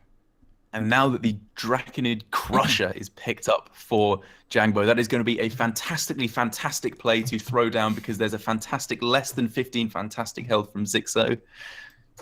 Fantastic less than 15? No, I don't know. I don't think you should make a meme out of yourself. Anyway, Corruptor is met by Corruptor, because really, unfortunately, Xixo, that's the only play he has. Ooh, and did he not pick up a beast off of that? Because I think he drew the Kodo before, didn't he? And then there's no other beasts in his deck, which is so rough. Yeah, when it rains, it pours, and Lotheb looks like it's going to shut this one out. I mean, there's literally no spells in Xixo's hand at the moment, so Lotheb really doesn't make too much difference at all. This is interesting. I think that the monkey actually would have been better because of something like Primordial Drake, because Primordial Drake would have allowed the Twilight Drake to trade into the Lotheb, for instance. Yeah, that's true. I think it's unlikely you're going to be playing the Primordial Drake in this deck, though. But maybe. It is a fantastic card, but given that this is a proactive deck, it runs Corcoran Elite, it probably runs N'Zoth's First Mate. It's much more aggressive. In what situation would Blackwing Technician be that much better than Monkey anyway? Because you really want to take care of the Corruptor, right? So it's not like the Drake. I guess the Drake could have taken the monkey. Anyway, I don't know if it matters. It's 5 health versus 4, but that doesn't matter for Corcoran because the Corcoran would trade into the Drake anyway. So, yeah, maybe overall it would have been slightly better, but it really doesn't make too much difference at all, as this is going to be victory or, yeah, easy peasy victory. Yeah, by 4. 4 over lethal, I think, and Xixo sees it. Gonna go ahead and concede, and Zhangbo takes a 1-0 lead in a series in which we feel like he's pretty unfavored. Yeah, that was a little bit unfortunate for him. He just going, I believe he was going second, wasn't he? So that just puts him in a bit of a unfortunate spot, especially as the 1-drop was hit from Zhangbo, and his first few turns were just a little bit too slow. And because he had 2 minions on turn 3 and 4, he played 4 threes, which just turns out line up really, really poorly against the Twilight Guardian, which was the perfect card that Zhangbo needed. So unfortunately for Xixo, the stats on his minions just not lining up quite right. Yeah, the Grimy Gadget here is interesting because in certain situations, particularly depending on what you're playing against, it could present a situation where your opponent can't really deal with it. Can't deal with the buff minion, I should say. And in particular, if it goes unchecked, then your opponent's obviously in a lot of trouble. But if you find yourself behind, you're getting a bad trade on that guy, and then you're giving your opponent more time to build their board, so that even your buff minion doesn't really trade so well, which is exactly what we saw, and that certainly snowballed in the favor of Zhangbo. Our next matchup is Rogue versus Hunter, which we've seen 3 times so far. It's a matchup that seems to come up quite a bit here. And what did we see? Oh, Eloise on the Hunter getting stomped by a Pirate Rogue. Right. I wonder if we'll be seeing the same thing again. Well, we saw the Hunter just kill the Rogue the other time. Like it was just not even close. And, yes, yeah. But that was when Zhangbo had a very, I would say, poor, just to put it bluntly, poor decision in his deck composition. It was just a lot of early game minions, but it was like Haunted Creepers and Fireflies and Zombie Chows, and then it was just like, wait, don't you just trade? Yeah, it's like if you trade the entire time, doesn't the Hunter hero power just kill you eventually? Yeah. Anyway, fortunately for Zhangbo, he is the Hunter this time, which does not bode well for Xixo. And let's see if Xixo can find a way to wiggle his way out of this particularly bad matchup. It's really interesting, actually, because I don't think... Because at the moment, you feel Rogue, whether it's Miracle or Quest in Standard, is pretty unfavored against an aggressive deck like Hunter. But even if you just take Wild Quest Rogue as an example, you have other fantastic... unironically said fantastic now. I'm just going to stop myself from saying that. You have some really good anti-aggro options. You can stick in the target dummy instead of the Wisp. And then once that becomes a 5/5, it's just so stompy against the Hunter because a 5/5 is so good. And you've also got the Bilefin Tide Hunters. You've got a fair few things that you can do in order to keep your health total nice and high. And then we just saw the aggro Pyro Rogue. We saw it getting out an early Edwin, and it just wasn't even close against the Hunter. Well, that's the thing. An early Edwin just kills all aggro decks no matter what it is. Yeah. So yeah, that's the situation here. And the problem with trying to go for an early Edwin, though, is that you really need the coin. You can't. It's very, very difficult to do it going first, unless obviously you have it in the counterfeit coin or something like that.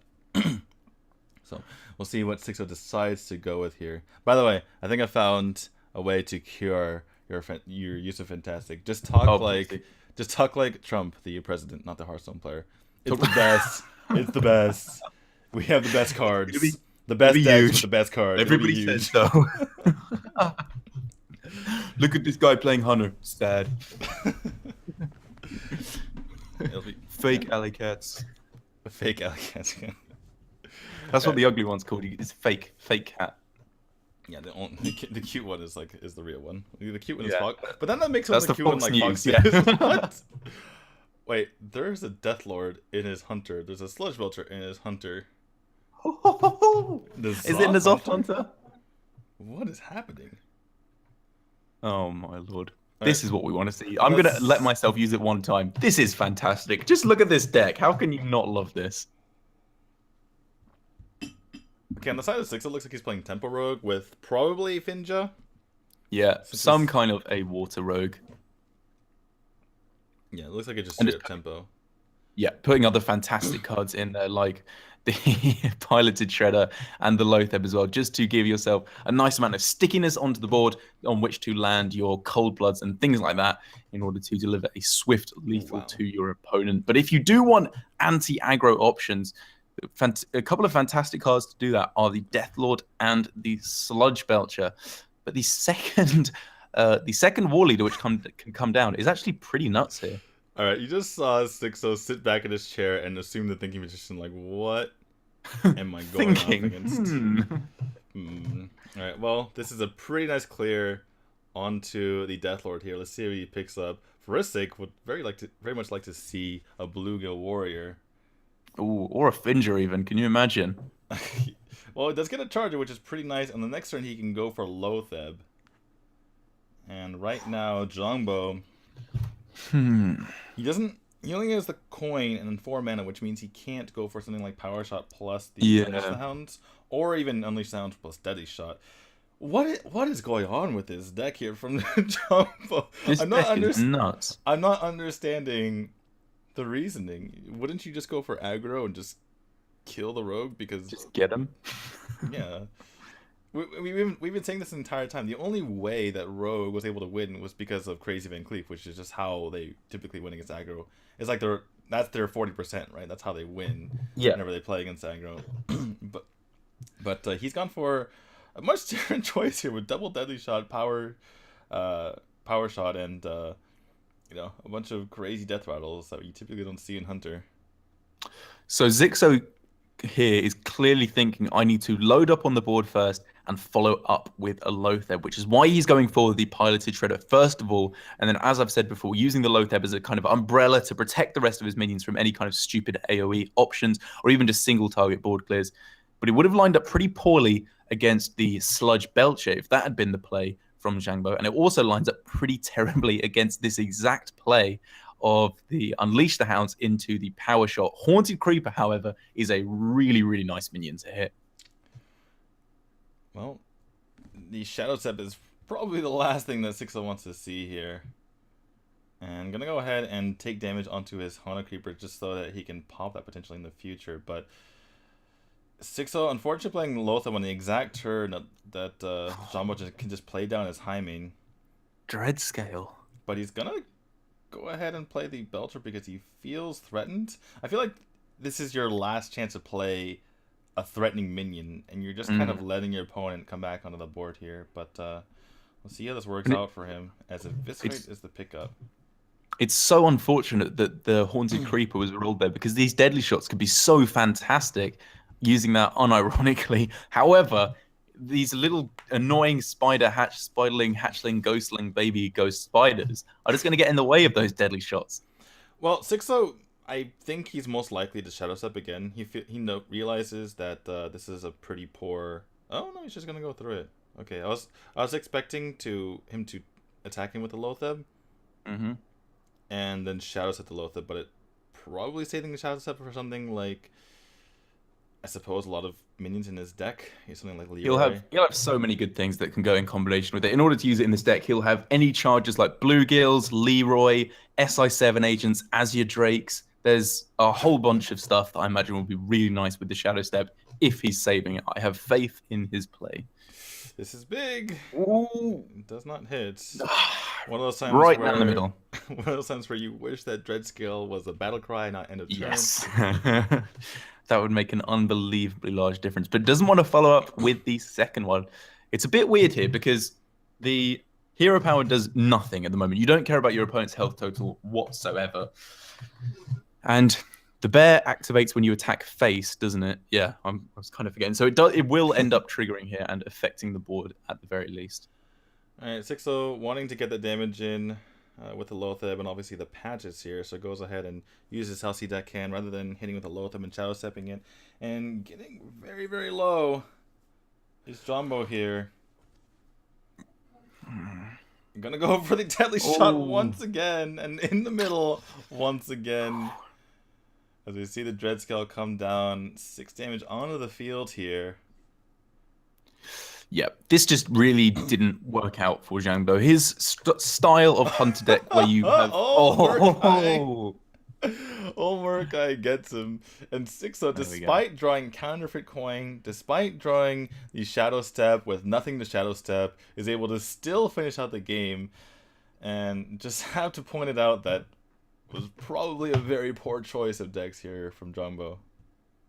So look at the kind of rogue decks that you could have brought against Quest variant. You would much rather have a more aggro variation. Against Miracle, you'd probably rather have a more aggressive variant because then you're less vulnerable to things like Sap, Vilespine, Slayers with your big minions. So yeah, I think you're pretty much right. Overall, you would be much happier with an aggressive hunter no matter what they bring. Zhangbo, when he was at his most successful, was playing basically all aggro decks. And I think now he's trying to, figure out if he can play control or combo or what have you. And he's overestimating their efficacy, I would say. I think he's overestimating how effective they are in these kinds of situations when it's just like you can just play the aggro and kill them. Yeah, so far it's a resounding nay rather than a yay on whether or not he can play these slower aggro decks. These slower, more mid-rangey control decks. But maybe he's just got unfortunate well, not even unfortunate. Maybe he just shouldn't have brought them. It doesn't mean he's a bad control or mid-range player. He just misunderstood what the meta would be with the kind of rogue decks that you can expect in Wild. So I think overall he needs to stop thinking so much. Just click all the 1-mana cards you can and queue up. I was thinking you're gonna play Quest Hunter. That might be a thing. Well, the thing is, he can play, control. It's just that Hunter's a bad decision, or bad class to go with, especially when you're going against Rogue. Rogue's biggest weakness is aggro. It always has, probably almost always will be. So. Well, you have options to fight back against that in this format as well, with all the defensive options like Sludge Belcher, Antique Healbot. You can put in these anti-aggro options, but as you said, even then, you're really sacrificing your matchups against control. So maybe it's best just to accept that Rogue is not a great anti-aggro deck. Maybe he went too many levels deep, right? It's like Xixo expects me to play aggro, so he's going to put Sludge Belters and Healbots in this deck. Okay. And so therefore I'm going to, outplay that by playing a super greedy N'Zoth Hunter build. But then Xixo went even deeper. That is also a line in my Xixo fanfiction, by the way. Xixo went even deeper and then figured out he should just go all out aggressive because that is going to be good against aggressive variants of Hunter because I can just win in the early game. And it's also going to be good against control variants because I'll just kill them before they can do anything. It's not like he went that aggressive. I just really like what he decided to go with. No, it was just a tempo deck. And the thing is, tempo has a chance against aggressive hunters, and it also does well if, Zhang would decide to do something silly like he did, right? It's not like it's going to completely fall over dead if and be unable to kill, right? Because if you go for something, all early variants, all early minions, and just try to, play as defensively as possible, if Zhangbo, zigs instead of zags, then you're kind of stuck. But because he went for a tempo rogue, it's still pretty effective against what Zhangbo could potentially go with a Hunter there, and is simultaneously capable of picking up wins. It's a bit risky because it's kind of like it's a jack of all trades, a master of none. It doesn't really counter anything specifically, but Xixo relying on his superior in-game play, at least from his perspective, and certainly worked out there. So here we can see we've got the Paladin versus the Druid once again. And in the previous one with Lovelychook against Eloise, Eloise, I feel like, got the matchup right. She went for the Secret Paladin lining up against the Jade Druid, but was unable to take a victory right at the end because the amount of burst that was able to be pushed back from the Jade Druid was simply too much. But here we can see we're going to be seeing something very, very different indeed.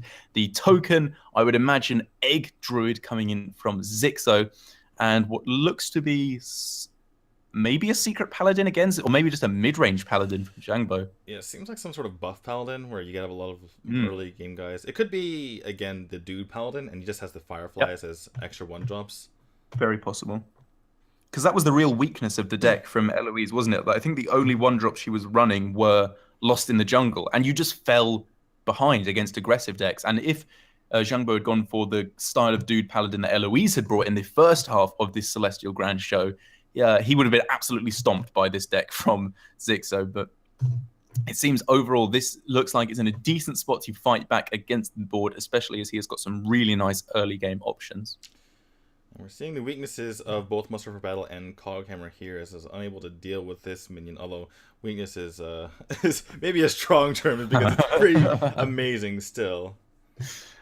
Yeah, I think it's still going to do a very decent job. I think Zhangbo is correctly realizing here that his health total is much less important than his board state. So he is attacking in with his weapon and taking the 3 extra damage in the hope to save one of his Silver Hand recruits.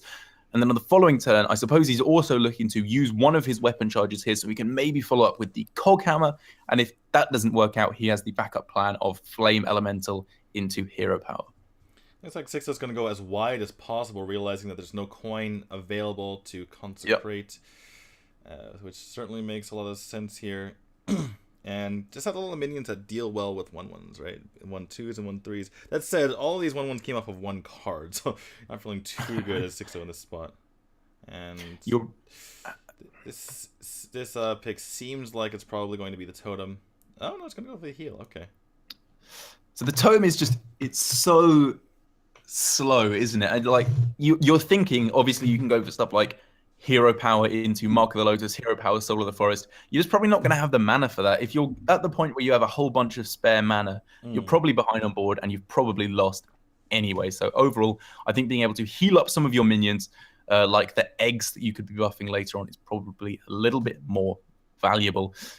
But here for Zhangbo, he's not able to clear up all of the minions, only able to clear up 2 of them in maximum. So it is going to be it's going to be 2 minions that can be hit by the Soul of the Forest, unless Xixo picks up something a little bit more juicy. Yeah, definitely. Zhangbo just deciding what he wants to do here. If he wants to go ahead and take it out with his dudes, or if he wants to go a different path. It seems like a pretty straightforward decision, though.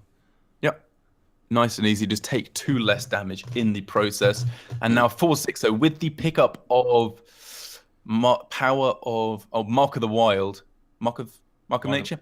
What are you going to be playing here? This is Mark of the Wild, actually. Oh, Mark of the Wild. Oh, wrong one.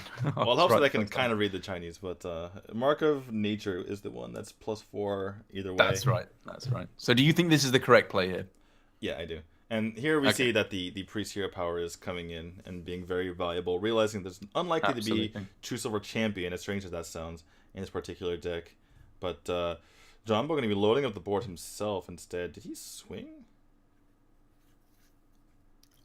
It looks like not, but yeah, able to load up pretty nicely here onto the board and make things annoying. But Xixo has the opportunity to go for the Flame Elemental, attack in with his Dragon Egg, and play the Soul of the Forest all in the same turn. And this is nuts. It's pretty good, but at the same time, there is a consecration on this side of Zhangbo. So if he's able to set up something pretty good in the future, then it could be a blowout. So you can attack in. I don't think it's you just attack him with both and consecration. Yeah, consecration has to be played this turn. You're going to be leaving your opponent with. Is he? No, I don't think he has to play it this turn. Otherwise, if he's a consecration, really? His opponent just has all of his stuff back. Well, I guess you're thinking you fight back with the minions on board here, and then. But this is. Okay, you had a fantastic consecration. If you look at this, you're killing a whole bunch of stuff because you're going to have to face against these treants anyway later on down the line. And here, I suppose either way, you're giving your opponent the initiative on board trade. It was a 2/3 Dragon's Egg, right? You attack in with both your minions. But both the dragons died to the consecration. Okay, you attack him with your face and with your minion, and then so the 2 dragons come out, then you consecration. But then he has 4 2/2s left over. That's I don't know if 4 2/2s left over is a place you want to be in. I guess so. I guess this does give you a bigger board now, doesn't it? And then you can hopefully try and clear off the board. Pray your opponent has no big board buffs. There's a lot of B words like Power of Mark of the Lotus, Power of the Wild, or even just Savage Roar. And then on the following turn, you can clear off all their minions with the consecration. And maybe you're having the double benefit of making Xixo think you don't have the consecration, but you secretly definitely do. Right, and Spiker Seed off the top is amazing here for Zhangbo. Yeah, I think that once you use the Consecration, you don't have Consecration anymore, which means that one, Xixo doesn't play around it in the future, and he can just fill out the board, and two, that's really the only way you lose in this matchup, right? If you have, you're not really worried about your life total so much, so taking a little bit of damage earlier on is not as big of a deal. But here we go, the Consecration is going to clear most things out, except for 4 Nerubian, but Zhangbo's perfectly fine leaving that up, and he has the Spikeridge Steed left over. Unless Xixo picks up something amazing like Living Metal right now, that's not it. Power of the Wild, a little bit too late. This looks like Zhangbo's going to take it. I think overall you have swayed me with your line of play. I was just a little bit scared of leaving all those minions up on board, but I guess even with the line of play of going for Consecration straight away, you're still leaving up a whole bunch of Treants rather than leaving up a whole bunch of little Flame Elementals and Fireflies and things like that. So overall, it does work out pretty well. Drago picked up here. This is a board clear even without the Spikeridge Steed. Well, it is either way, actually. But no matter what he does, there was a board clear. So it's going to have to be one of the power cards picked up for Xixo right now. Maybe he runs Finja, maybe he runs Bittertide Hydra, maybe he runs Fel Reaver. There's a whole bunch of power cards that you can run on the 5-mana slot, and there are even more in Wild. And that is certainly not it. Holding on to it because he wants to get some kind of a buff on the same turn, like Mark of Yasharaj, even just something like Power of the Lotus, Mark of the Lotus, even things like that. But with the Spikeridge Seed coming down, I don't think that's really going to make any difference. Jeeves is good. Jeeves is okay. That's what you're looking for. It is what you're looking for. It would have been nice last turn, but it looks like he just conceded. Yeah. I guess he wanted to see what his cards were first, but unfortunately doesn't allow us the opportunity to see those cards. And yeah, yeah. The true BM. I imagine it was probably something pretty bad. Innovate. Mark of the Wild. And innervate. Like the game is and broken. Innovate. He quickly conceded so he couldn't see that he was cheating. How did he put 3 innervates in the first place? This isn't an arena game. What is happening? Ben Brode owes him a big favor. Don't ask. All right. Well, 2-1 in favor of Zhangbo. And you can see in Xixo's face, didn't think he was going to be in this position. Obviously was very confident in his interview earlier. Well, that's what happens. You talk a big talk, but can you walk a big walk, Xixo? He walked quite an impressive game down those stairs, but physically, yes, he's actually a very tall man, so he can. He is a tall man. He literally can walk very big. So. Someone asked him, "Can you walk the walk?" He's like, "Yes, I will just take a big step over there. Watch me do it." All right, well, we do have Shaman versus Druid coming up next. Shaman in the hands of Xixo and Druid on the side of Zhangbo here. So, are we going to see the same thing as last time, where we have basically aggro Shaman versus Jade Druid? It certainly could be the case once more. I'm not sure if these players were able to see the last series and then kind of adjust their strategy. I don't know if that matters too much. But I think they went with the correct, speaking of Eloise and Lovelychook, they went with the correct decks, by the way, because just considering what they're about to go against, maybe Eloise could have gone one level deeper and tried to go for something like an aggro Druid. But if you think about what the decks are best against, you want the Jade Druid in case your opponent goes for something crazy like the Nazash Shaman, and on the side of the Shaman, because you're afraid of that, you just go for the aggro Shaman because it's good against almost all Druids, and it's not really super unfavored against anything in particular. Yeah, I think the Shaman is most likely to be an aggro variant in this matchup, and therefore you probably want to go for not a Jade Druid, because you're just really susceptible to. I mean, okay, so with Ongoro, you're better against aggro, but this is aggro light. We have a break. Oh, okay, I'll stop talking then. All right, see you guys in 6 minutes, I guess, or 7 minutes.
Hello， 现场以及所有屏幕前的观众朋友们，大家下午好。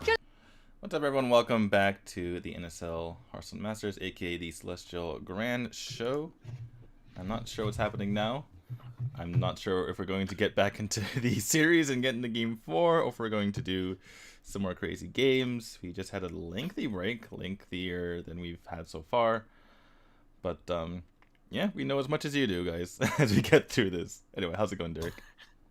Yeah, I'm doing good, thank you. I was having a nice time eating my bowl of cereal, catching up on Twitter, and then I remembered actually, oh yeah, I'm casting, and then ran back in and finished my bowl of cereal while on camera to you. So I apologize for that, but I'm now 100% ready to go play some fun Hearthstone japes and game stuff, or see the actual grand final of the Celestial Grand Show that's been going on for 7 months. All right, well, I guess we're playing card games now. We saw the text earlier, and this is much easier for us because we... Oh, this is way easy, yeah. Yeah, because yesterday we were trying to decipher the cards based on Chinese text, which means we had to look for, clues in and outside the card. Like, okay, that's a tribal card. Okay, this is this, and trying to use my limited knowledge of, Chinese characters to figure it out. But that is Sense Demons. That is Sense Demons. This is good practice for us, because even though all these cards that never ever see play ever, it's still important to know the names of them. Also, I'm curious to see how many people, let's have a bet, how many people grab the mic. Oh, this guy's not grabbing the mic. Oh my god, it's so funny. Oh, this guy, he's experienced in talking to a mic. He doesn't awkwardly grab the box. He's a real man of the people. We're 0 for 1. Okay, how many people? We probably have 3 or 4 more people who are going to come up. So how many of those people do you think? If we have 4 more people, I think 3 of them are not going to grab the mic. I think they've learned from their mistakes yesterday. There might be different people though. Okay, let's go above or below 50%. Below. Below 50%. Okay, I'll take above 50% then. Chat. Okay. Chat, show us your votes. Type 1 if you think that below 50% will grab the mic, and type 2 if you think that above 50% will grab the mic. How has this become what people do for entertainment? Back in the day, people would go and watch Shakespeare plays live in the Globe, or they would, go and read a book. And now we're guessing whether or not random Chinese people are going to grab a microphone. All right, we have a 3 for some reason in chat. We have 2 people picking 2, which means picking the people above. Grab it by the box, Kragas. I'm not sure how that can be construed as something that's Kragas worthy, but whatever floats your boat. Oh my goodness. Yeah, remember, to all your American viewers out there, contrary to what your leader might say, there are certain things that one should not grab. Remember that. Microphones are one thing, but... All right, well, this is obviously Patreon. They're making the box smaller, so presumably this will get more difficult as we go along. So eventually it's just going to be a pixel, and it'll be like, oh, that's obviously Lord Jiraxxus because it was a purple dot. Obviously. All right, this guy, he seems kind of nerdy, but he also, I don't think he's going to grab the box or the microphone, whichever. I think he's one of those people that when they go in for a hug for a photo, they do like an awkward hover hand, so he's not going to grab the mic. Oh, he grabbed the mic! Okay! Oh! He grabbed the mic! Look at that. He got a I guess it's gentle good for touch me. in the mic. he's caressing the mic, and he's also giving her the look of a serial killer. Oh my god, she dropped down and lowered the mic, and he still like grabbed onto it. He had the vice grip. Oh my goodness. He reached over to her to grab it back over so he could talk into it. He My microphone. He pulled it over to himself. Oh my Wow, goodness. I think this guy counts for 2. Yeah, exactly. This guy... I was about to say he counts for 2. Alright, so were we counting? Oh wait, okay, this guy. Is he grabbing it by the handle now? He's got all 5 fingers He's on going... it. He has his left hand on it too. Yeah. He's grabbing the bottom as well. Just grab her hand. Just grab her hand at this point. Or maybe I think the next step, he's actually just going to eat the microphone. Maybe he's not interested in her. He's just interested in the mic. That's all he needs. This is the most active chat has been all day. I think we've got a real winning line of banter here. This is fantastic. So are we counting from the last guy or are we counting from this guy? I guess if we're counting this guy as 2, we should count the last guy. So we're 2 for 2, strangely enough, even though the last guy didn't grab it. Yeah. So 1 grabbed, 1 not. I want them to get some women up. I want to know if it's a gender divide thing. That's what I'm interested in. Yeah, I would imagine so. I would imagine. I don't think that men have probably had a lot grab of it. practice with that particular action of grabbing. Wait, wouldn't women have it?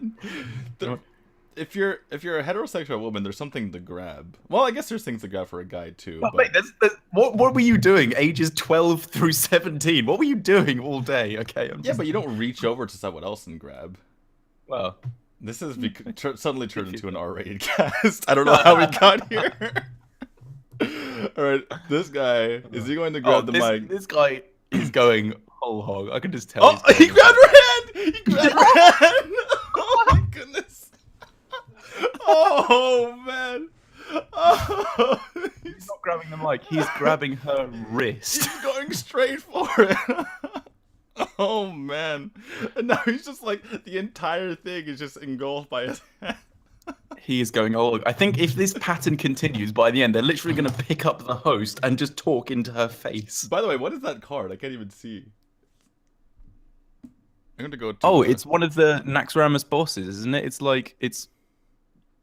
whatever the slime guy was called. I can't remember. The slime I only guy? played through those guys once, but he dealt 1 damage to all your stuff, and if it killed it, it summoned a slime. Or it's Am I right? Abomination. Or it's just Abomination. Oh, I don't think it's Abomination. Is it Abomination? It is Abomination. It's on the screen. Oh, it is Abomination. Oh, right. My mistake. Well, they're similar. They're both like patched together things. Oh, I was close. Patchwork, you mean? Yeah, yeah. It might be. Maybe it was patchwork. I don't know. One of them. Something like that. Anyway, the more important thing is that we're 3 for 3 with grabbing We the are mic. 3 for 3. Right. Okay. I want to get at least 1 female member of the audience. It's a trick. There are no female members in the audience. Although we did say that girl earlier. I wonder if the girl would grab the mic. They just go outside. Hello, anyone? Oh, what is that? We could barely see it. Oh, jeez. What the? This is such a dumb game. You literally can't even see what that is. Is that a person with A like bit of a yellow head? hair? It looks like Anduin. Yeah, but that's not a card. Yeah. Maybe it's a portrait. Yeah. All right, this guy. Is he going to grab it for the horde? He's grabbing it for the horde. Just picks her up and carries her off. Oh, it doesn't grab it. Oh my god. He's a polite young man, good and smart. Hands behind the back. He belies his shirt. Probably Or maybe security. Or maybe he's maybe he's representing his shirt. He's representing the horde. The Earth Mother is tricking you. I never played Warcraft. I don't know what that means. I never played it either. What does that mean? Chat, help us out. What does that mean? know. The Earth Mother is tricking you. That sounds like something I Carrie think would say, what's actually happened is that security realized that people were getting a bit too handsy with the microphone, so they've actually literally tied his hands behind his back in order to just avoid any kind of shenanigery. By the way, is that a men's shirt or a women's shirt? Because that's a pretty low neck. It's true. He's trying to impress her. He's seducing her by showing off his ample bosom. He needs bigger man boobs than that. Oh, it's the enhancer mechano. Oh, It was right. a head. We were right. It was a head. Well, we got that right. We know ahead when we see it, but nothing else apparently. That was so hard. How the hell were you going to guess that? I don't know. Did you get it right? I want to know. I wouldn't be able to tell even if we had it. Although it looks like she kind of gave like a nod to him, like, sorry about that, go back to your seat kind of thing. At least that's No microphone for you. Maybe she was disappointed. She's like, we need more microphone grabbers. Yeah, grab the hands. That's what she wants. This is how she gets off. She becomes an esports hostess so that she can get people to grab her microphone. Oh my goodness. Wow. You're taking it too far now.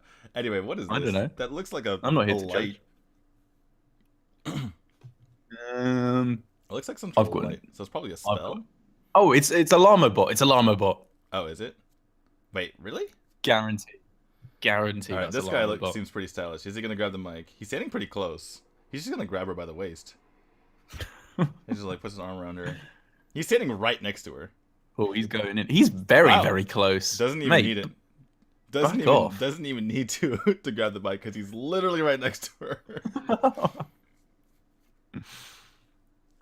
All right, I really hope I'm right on this one because it looks like the bulby head. Or maybe it's Sergeant Sally. She has like kind of a tall hat that's kind of got a round top. She just smacked him in the face with a microphone. Back up, mate. I wonder what she asked every single time. Or maybe she asked like, "What do you think it is?" and "Why do you think it is?" Is that or something? Yeah. And she's appealing to the crowd now.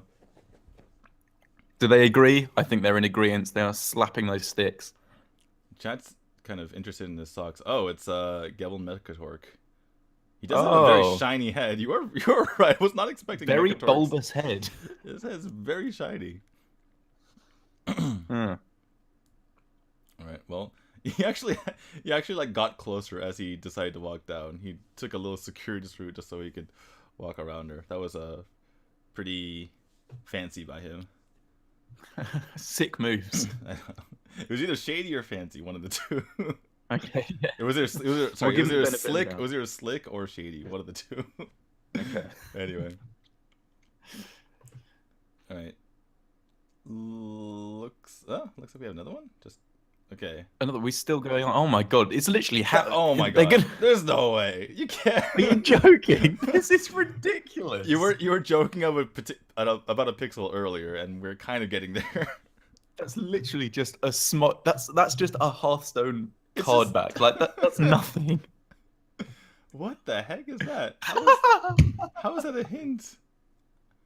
Oh my goodness! All right, come on, we can get this. Place your bets. That just looks dirty. I don't know. What? Like the tip of something. I think you need to call a doctor, mate. If that looks dirty to you, there's something wrong with you. Hey, my mind goes in interesting places very quickly. Anyway, all right. So we're 3 out of 5 so far, I think, with our microphone grabbing. Okay, yeah. We've got one more. Let's see if we can get above 50%. His hands he's clenching his fists. All right, he's just. I gotta keep my hands occupied. He's like just grabbing it.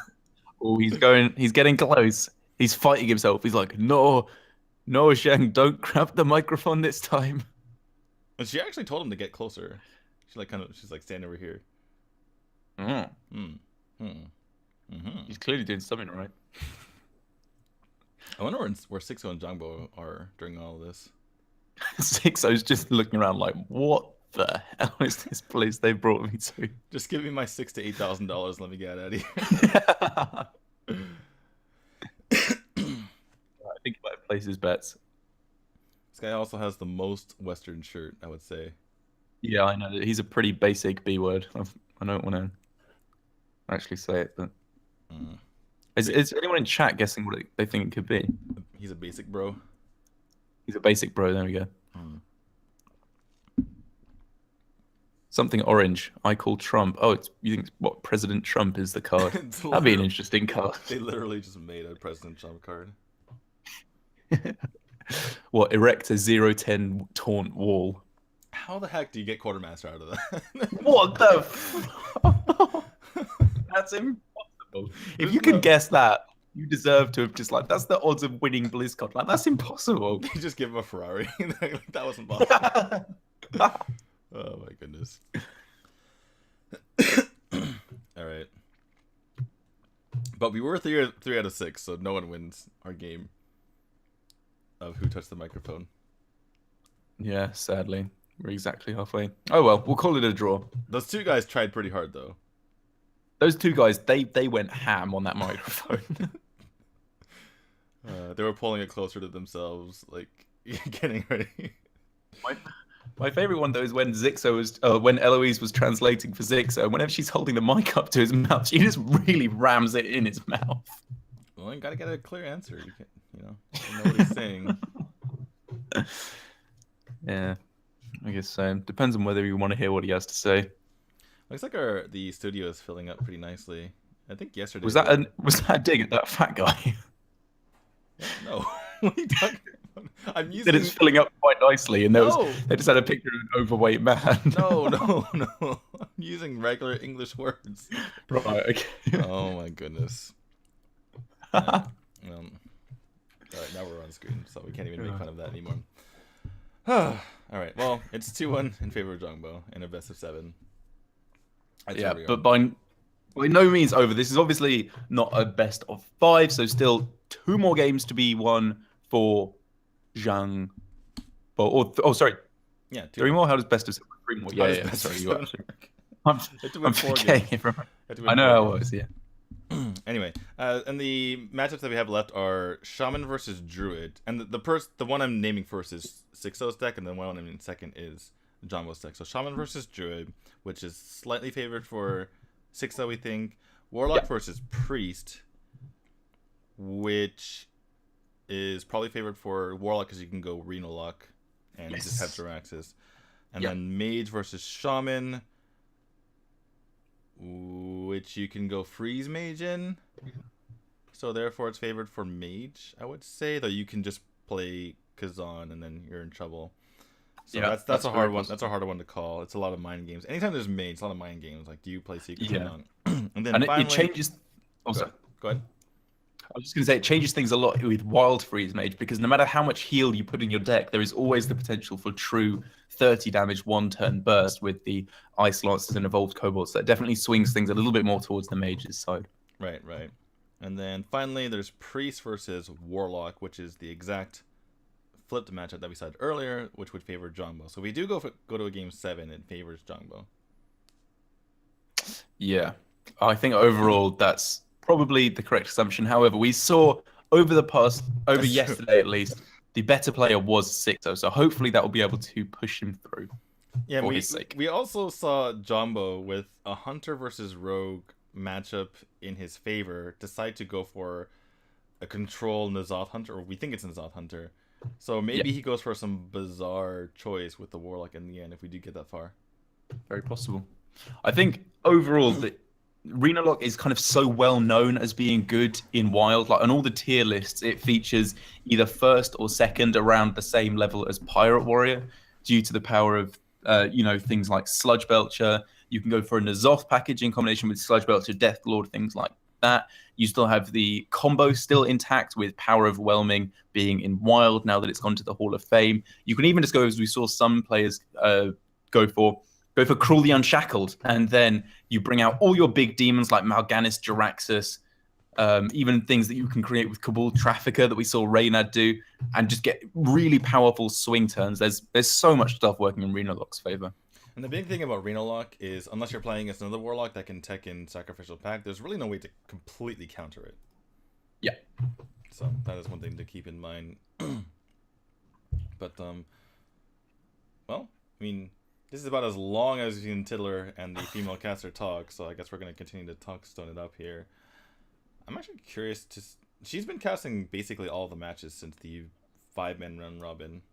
Yeah, you don't recognize her, do you? No. Although I've seen her... I think I've seen her before. It's just that a lot of the casters that I saw pretty consistently from back when I was doing like volunteer cast for the Gold Series, they used to like come back, but I haven't seen her in particular. But they are really big proponents in making sure that there is a female caster up there, because I remember there was a woman, or there was a player by the name of Baitsu, and I saw her casting, I think it was EU versus CN, and I'm like, is that Baitsu? And the only reason I remember is because she was the only women in the top 32 of one of the gold series, or one like the Right, gold series okay. grand finals, and she didn't do well at all. She just immediately flamed out. But you remember because it's a woman, right? And then Yeah, of I was course. like, wait, who is that? I've never seen that before. I don't. At first glance, I was like, I don't remember that commentator. But then I look closer. I'm like, that's Baitsu. Wow. So I'm like, okay, but I'm not It's sure. good that they're working towards some better representation, I suppose. Yeah, they make sure that they have one every single time though. It's like I think I've seen, I think like 8 out of 10 I would say have at least Okay. one female commentator. Well, I think forced representation is a debate for another time, not a Hearthstone cast. Yeah, anyway, I'm not gonna get into that. I'm actually on the side of I'm actually on your side. I do like having more women. I think which reminds me of the Star Can I take Ladder that out of thing. context? Sorry, it's D2. I do like having more women. I'm gonna just that as a single line. Yeah, I don't need context for that line. Anyway, but I think for Starlight they're having an all-women tournament, which seems strange given it's Hearthstone. But, Oh wow, yeah, that's cool. It is pretty cool just to see women going on to Yeah. competing. But Very cool. Yeah, we're finally getting back into our series, it seems. And by the way, Sid helping us out in chat, which is apparently in top 8 at the Wild Open, so we might be seeing more fights going forward. Oh, that's cool. Oh yeah, because obviously the Chinese way that you get into the Wild tournament is a different format, isn't it? As ever with all the big BlizzCon tournaments, the Chinese players have to qualify in a slightly different way. But we are finally getting into this first game, and we can see this looks to be still, I think this is an aggro shaman, but just with a really crappy draw from Xixo. Yeah, he does seem to have most of the Jade package in here, and we see the Tunnel Shrug come out for him, which doesn't really say a whole lot just because it's such a good one-drop. But he's just going to go for it now. I mean, Totem Golem, obviously. Just before we rotated into the Year of the Mammoth, Twilight Hammer was running most of the aggro shamans, I believe, and it wasn't really played in too many of the other variants of shaman in the mid-range directions that you could take it. But this starting hand from Zhangbo is pretty fantastic indeed. Yeah, getting the Wild Growth into the Innervate and the Jade Behemoth. He does, and he has the ability to continue to build up his Jades as well. Looks like Xixo's just going to go ahead and trade everything into here, realizing that Zhangbo wants to curve out as much as possible. Yeah. And so Zhangbo likely wants to play minion here rather than Hero Power and spend 3 mana. But he might go for mana here. Yeah, I was gonna say he might go for mana here just because he has. He's going for mana. Yeah, I was about to say that because he has double Jade Spirit next turn, and then he takes the board, and most of the cards in the deck for Druid are pretty good. Obviously, This you can feels completely flame out, but this feels so wrong. I kind of like it. I don't think I do. You haven't got that much to do. Like on the next turn, you dump both Jade Spirits. That's 8 mana. And then what if you have a really good chance to just draw like rubbish? You say that all of Jade Druid's top decks are really good. Well, there you go. They're not necessarily. I mean, when you draw Azure Drake and things like that, it starts to look pretty good. But I think you really need the draw in order to find your defensive anti-aggro options. Things like Wrath, Swipe, Feral Rage, Earthen Scales if you're running it, Innovate in order to get you more mana on any given turn. But I guess it's looking like it might work out for him. Well, the thing is, he had 2 draws to draw into something. If you think about it, right? He had 2. His next turn was double Jade Spirit, and then he had 2 draws for a turn 9 play. That's what he's considering, right? And then, not only that, there's a decent chance he could use the Feral Rage to help himself out. Yeah.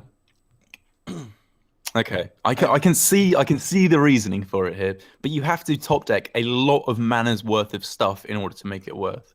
The thing is, the alternative play was to play Jade Spirit and give a good trade for the Totem Golem, or Hero Power and do nothing else. That's fair enough. So that was the other thing, the other consideration going forward. I guess if you're going to win in this matchup at all, you do have to get a fair amount of favorability in your draws. You have to get a little bit lucky with what you're getting off the top of your deck. And at the moment, it doesn't look like Zhangbo has exactly found that, because having 2 Feral Rages isn't brilliant because obviously if you want to play them both for board clear, you can't fire them off at different targets on the same turn because you're powering up your own hero instead. But having the Wild Growth to cycle is all right, especially if you can pick up a Gadgets and Auctioneer.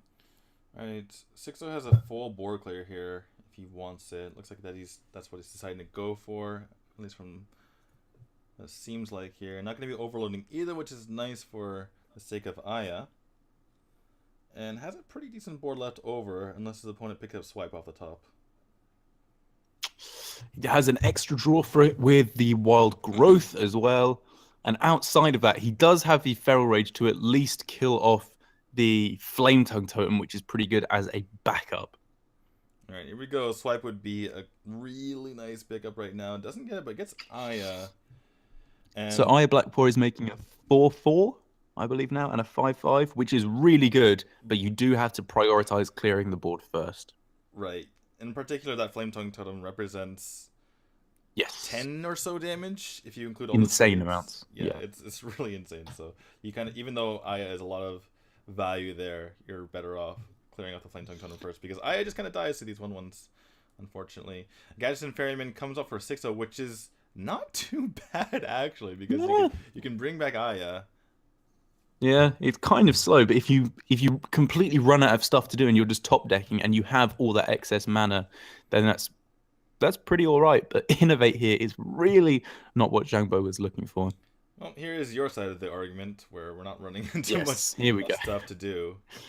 Exactly. Vindicated, finally. Well, on the side and he didn't even draw terribly. He drew an Azure Drake as the very next card. Well, that all aside, on Xixo's side of things, there is, again, the possibility of bringing back Aya, but there's no good trade to take before you do so with her, so it doesn't really feel all that great. And he is running out of stuff to do. I mean, he has 8 mana this turn. He can play out most of his hand, and then, what do you do going forward? So he's got to really carefully plan his next few turns.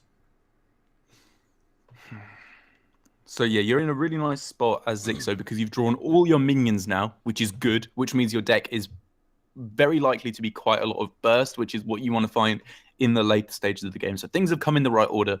He just has to pray he finds some of his cards now, like Jade Lightning, Lava Burst, Lightning Bolt, Crackle, things like this, just to close out the game, because you can kind of tell from what the Druid did there that their hand is most definitely slowing down. But still taking the trades where he can, playing around Swipe, and I suppose also just freeing up space on the board.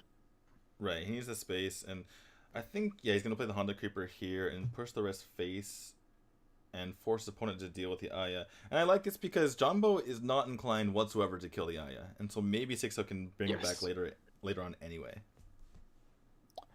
And I think, this is really just the spot where Zhangbo just needs more cards. So he's forced to go for Wrath for draw, which sucks because you really want to use that on either the Aya or the 3/3 just to clear it off completely and mitigate some of this high amount of damage.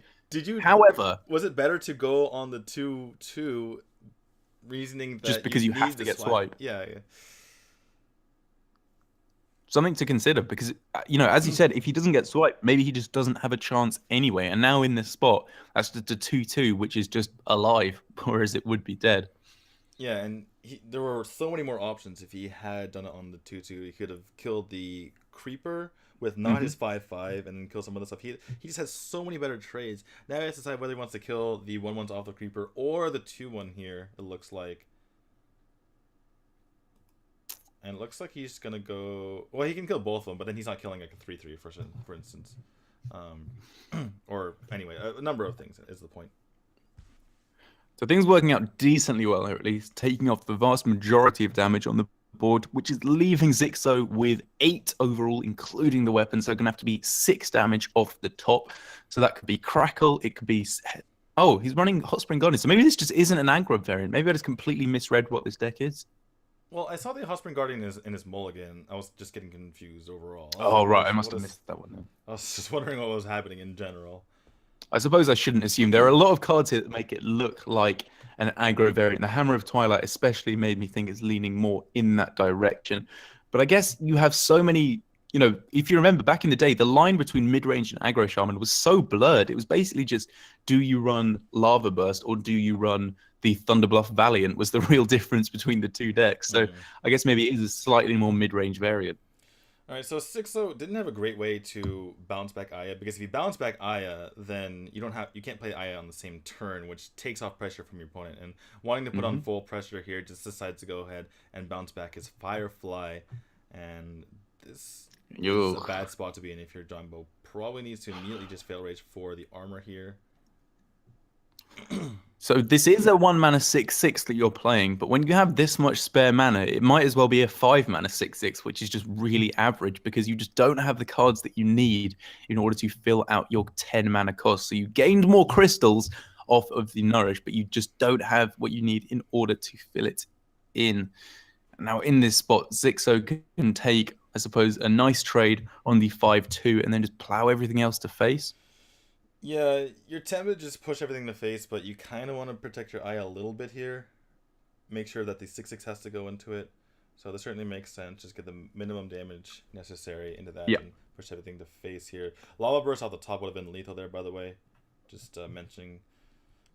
Well, we're unsure if he's even running that card in his deck. Recycle? Wow. That was a really good card. That was a surprisingly good card to get because now he doesn't have to deal with the Eye anymore. No one played that card. That's a card. Oh my god. That's a card. It is a card. That's all I can say about that one. Eye off the top. Or Drake. This is very nice as well. He does run Flaming Faceless. I saw it earlier. 4, 5, 6, 7, 8. That's lethal. Lethal? Yeah, with the spell damage. Easy peasy. Spell damage in the Tunnel Trog buff as well. Yeah. So, yeah, Xixo finds a way to finish it out and bring it to 2-2 despite the recycle. I mean, overall, I think, like, if you were paying attention, let me know in chat if you would have used the Nourish for ramp or for draw, because I think overall that probably ended up losing him the game. I can very much see his reasoning there, because you want to get the hero power. You don't want to give a value trade from the damaged totem golem onto your Jade Spirit. But overall, I think you're just going to need the draw later on. If you don't top deck another Nourish, a Gadget Sand, or a whole bunch of Azure Drakes, you're just not going to have what you need to fill out the mana curve. The thing is, if he's playing double Nourish, double Azure Drake, and double Gadgetzan, then I think that his play was correct. Otherwise, maybe not so much. It's tough. It's definitely one to look back on and analyze. Yeah. The thing is, you saw the predicament he was in, or you saw how it turned out. Kind of like in hindsight, it's like, okay, well, I'm running out of cards. But if you think about it, he could have been facing down a massive board if he hadn't done that. Because things really snowball really quickly. Your opponent gets the good trade there, and then the next turn you don't have much mana to put in the field in the first place, so you can't deal with the board afterward. You can't deal with the Thanos, for instance. So he used the Drake plus the hero power, which he wouldn't have been able to do to deal with Thanos. Thanos would have gotten a better Maelstrom Portal to kill off the Jade Spirits, and then all of a sudden there's no Jade Spirit stuff. There's 3 extra cards in his hand, but he has fewer mana. So all of a sudden you're facing on this massive board and you have nothing on your side, so you have to redevelop your board. That said, maybe with the extra cards you have more Jade stuff, so it's tough. It's tough, and it's one to look back on, and I'm sure Zhangbo will be, because it felt like he had a really nice starting hand with Wild Growth into Innovate into Jade Behemoth. That's fantastic against aggressive decks. And then with 2 Jade Spirits to follow up, you're already starting to make 2/2 and 3/3 Jade Golems, which are in a really nice spot to fight back against the early game from the Shaman. But it turns out Xixo played it nicely. It seemed like he had a more mid-range deck with the Hot Spring Guardian. So he took the trades where he needed to and didn't go too aggressive. And it worked out from the end because, Zhangbo was just floundering towards the later stages. All right, well, we have Warlock versus Priest coming up here, and I highly expect Xixo to go with some sort of control Warlock that has Jiraxis in it, whether it's Reno, whether it's Handlock. And the thing is, you could, mind games your opponent, because there's ways to build Priest where, you can maybe beat Handlock, but you'll be weak to Zoo because you don't have the board sweeps and everything like that. But you figure that's probably difficult. It's so hard to even come up with a deck that beats Handlock in the first place with Priest. even if you were to go like out of your way to do so. Yeah. So, as the priest, you're thinking. I imagine you're probably wanting. Your instinct straight away is to go silence priest, because the main thing that silence priest is weak to is removal, is single target removal. Things like execute, things like perhaps even equality, things like that that can mitigate the health of your minions. And as the hand lock, the Reno lock, you don't have that a lot of the time. You can run one blast crystal potion, you can run one siphon soul, and outside of that, you just don't really have what it takes in order to remove all the stuff from your opponent. And that seems to be the line that Zhangbo's gone for. Right, he has gone for the Silence Priest, and on the side of Xixo, he has gone for the Reno lock, most likely it's Reno. Yes, most likely. Well, and this is a really fantastic starting hand for Zhangbo with the Northshire Cleric baiting out the Dark Bomb. You're totally fine with that because you have the incredible follow-up of Silence into the Velen's Chosen. However, that is the most important card for Xixo to find. Absolutely. Let's see how all in Zhangbo goes here. He could just silence You have to go all in, surely. It's so good if it doesn't die. It's so good if it doesn't die. Were the last words of Zhangbo. Xixo played that so quickly. Unbelievably quickly. You don't even think about that. I didn't even see the end turn button. It was already over. And Faceless Shambler comes in the hand of Zhangbo, and he's feeling very sad. And he just plays it. He just needs something to throw down these buff spells on the next turn. 4 mana 1/1. It's pretty good. Oh. Just think, because of that Blast Crystal Potion, he turned a 4 mana 6/12 into a 4 mana 1/1. That's what, 5/11 of stats that you've just destroyed? That's insane. Well, it's 5/11 plus the 6/12 as well. Plus the 6/12, so it's what, 11/23? Something like that. I don't know. I can't math. Anyway, something like that. It's a lot. It's bigger than you will ever see in most games of Hearthstone. Well, Xixo realizes that he, there's a plan here for John. We can rebuild it. we have the technology from the ground up. This is it. I think I can kind of see a similarity here as well between Cabal Talon Priest and Steve Bannon, like these kind of horrible crotchety crooks. I won't get into politics. Maybe it's not worth it. Oh my goodness. All right, Xixo gonna go ahead and just use his power roaming right now to take care of the Faceless Shambler before anything crazy happens. He could have tapped into Mountain Giant, but yeah. Yeah, just think about it. If there was something like a Divine Spirit in a fire, just for example, that would be really, really bad because all of a sudden it would be a 12/12, so it's not worth even taking the risk. And now that he has the mana to, on turn 6, go for the Siphon Soul, that feels pretty good indeed. However, you have a myriad of options here. Sylvanas is really, really nice because maybe you can line up to steal the Giant, but just don't even give your opponent the opportunity to do that. Maybe they have some kind of buff into Divine Spirit in a fire and you just die. So just get rid of it and there's no chance of you dying at all.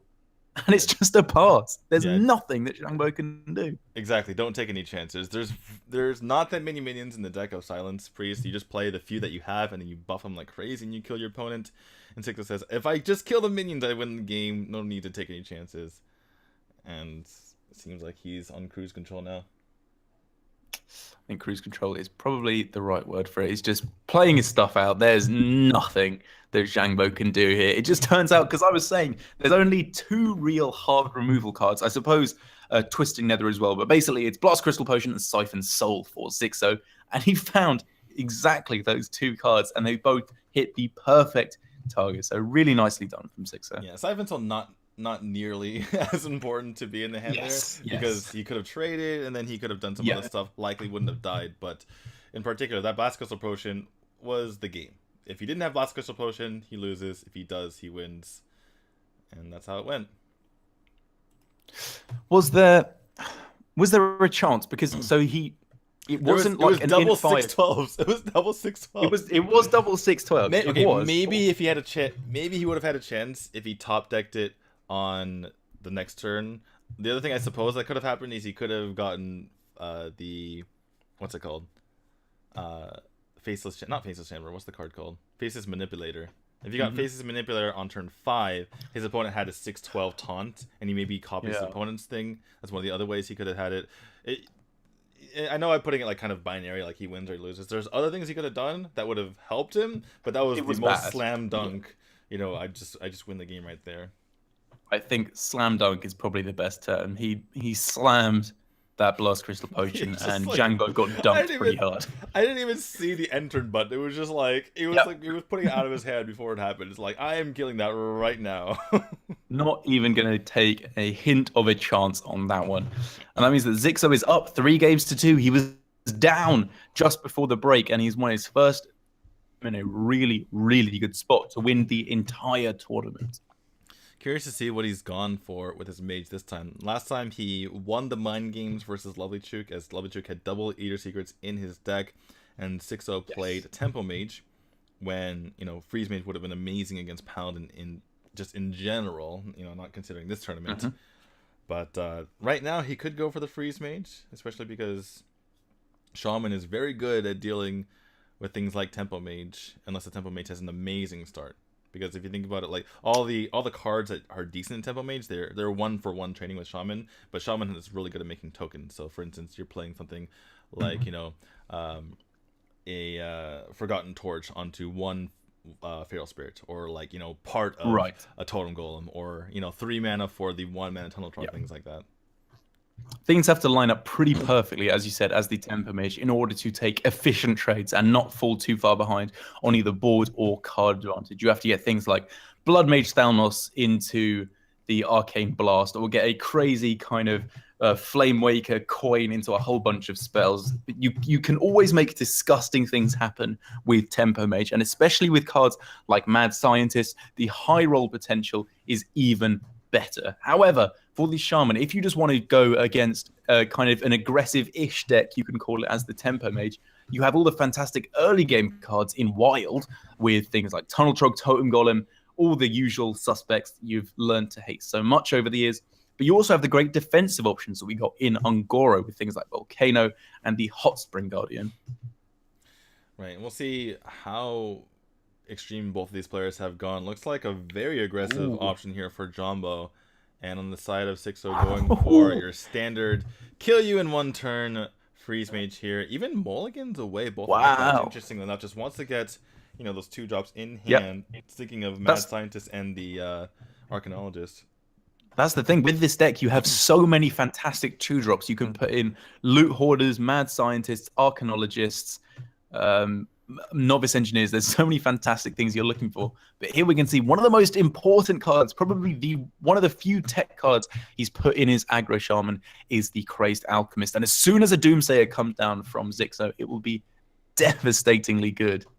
The one in dealing with issue it is that there's... Okay, I don't like this play of playing the Celestial off the top, because you clearly showed your opponent that you didn't want to again. Anyway, but aside from that, there's too many things to deal with Doomsayer and not enough to just kill your opponent, aside from, you know, the Flamely Faceless. And Xixo not going to play the Doomsayer right now, and this could be an opportunity for Zhangbo to go for the Earthshock to prevent the draw, and then he has the Crazed Alchemist for later. Definitely, because the Crazed Alchemist was still good on this Acolyte of Pain here. You can go for that and then trade into it with either your weapon or the patches, and it only gives them 1 draw. And then you can still use the Earthshock on the Doomsayer, but this way of using the Earthshock to deny any draw is way better on the Acolyte. And then the Crazed Alchemist is insanely good on a Doomsayer that could come down, which is going to be the play here for Xixo. He's getting some good value out of his hero power, clearing off this board. However, with this Crazed Alchemist coming down, this is going to be such a massive tempo swing. Right. The nice thing for Xixo, however, is that there wasn't the 4-mana 7/7 play this turn. It looks like it's going to have to be at the... It's going to be coming down on turn 5, which works out pretty well because you're overloaded, but that's delaying Aya for another turn. So there's kind of a knock-on effect. Look at Zhangbo's face. Just mouth agape at the Harrison. That's hilarious. It's a good tech. You are always running weapons in Shaman. Right, and something like the... I'm forgetting the name. Doomhammer is something that's very good against yes. And Harrison Jones is very good against Doomhammer. Absolutely. Well, it kind of overdraws you, but at the same time, you're kind of okay with it taking away much what one has. By the way, Mirror Entity as well. Look at this list from Xixo. Was that just in the deck? Yeah, that's 3 mana. Didn't get a Primordial Glyph. Wow. Wow. Hey, Anduin, how's it going? Yeah. My apologies. That's so weird. It is very weird. I guess you're just trying to get a 4-mana 7/7 for 3 mana? Is that the plan? Something like that. I don't know. I don't know why. We'd have to ask him. Xixo does follow me on Twitter, so maybe I can PM him afterwards and find out what on earth he's doing here. Alright, well, Primordial Glyph into Frost Nova. I guess the mirror images out as well. I'm gonna just attack face. Unlikely that Zhangbo kills off the Harrison, so you can always get the trade onto the Flaming Faces with the Blizzard later. And even if he doesn't, he still has 2 Blizzards, so has enough stall to spare. And This is looking really good for Xixo now, despite the very good opening there from Zhangbo. Yeah, I love this line of play from Xixo. He had the opportunity to Blizzard and completely clear the board because you can trade in the Harrison. However, just freezing every turn is so fine because getting in the damage with Harrison means you don't need to wait for Alexstrasza. You just slam in this. This is 10 damage from Harrison. It's looking very much like it will be 15 damage from Harrison. And then all of a sudden, you just need to find very, very few damage spells, and you can just win the game. And once again, we can just see another Blizzard, and there's nothing that Zhangbo can do about it. The funny thing is, Xixo might go for Blizzard into Thanos rather than the typical Thanos into Blizzard. Absolutely the play. Because you don't want to kill the Aya. The thing is, though, Xixo needs to pick up either Burn or an Ice Block or Ice Barrier because he's running out of freezes right now. He's so likely to get that, though, with Mad Scientists, which he's almost definitely running, Arcanologist, which he might be running. I think some players were cutting it in Wild because Mad Scientist is just so much better, or just any kind of burst damage, just closing out the game. He's looking in a great spot. All right, so I think Xixo is... I think what he's agonizing over is what to ping. Does he ping the face, or does he ping like a 3/3, for instance? Or does he play the Thanos for the draw? And all of those were definitely things to consider, because just thinking about the Kobold plus Frostbolt and Icelands, for instance.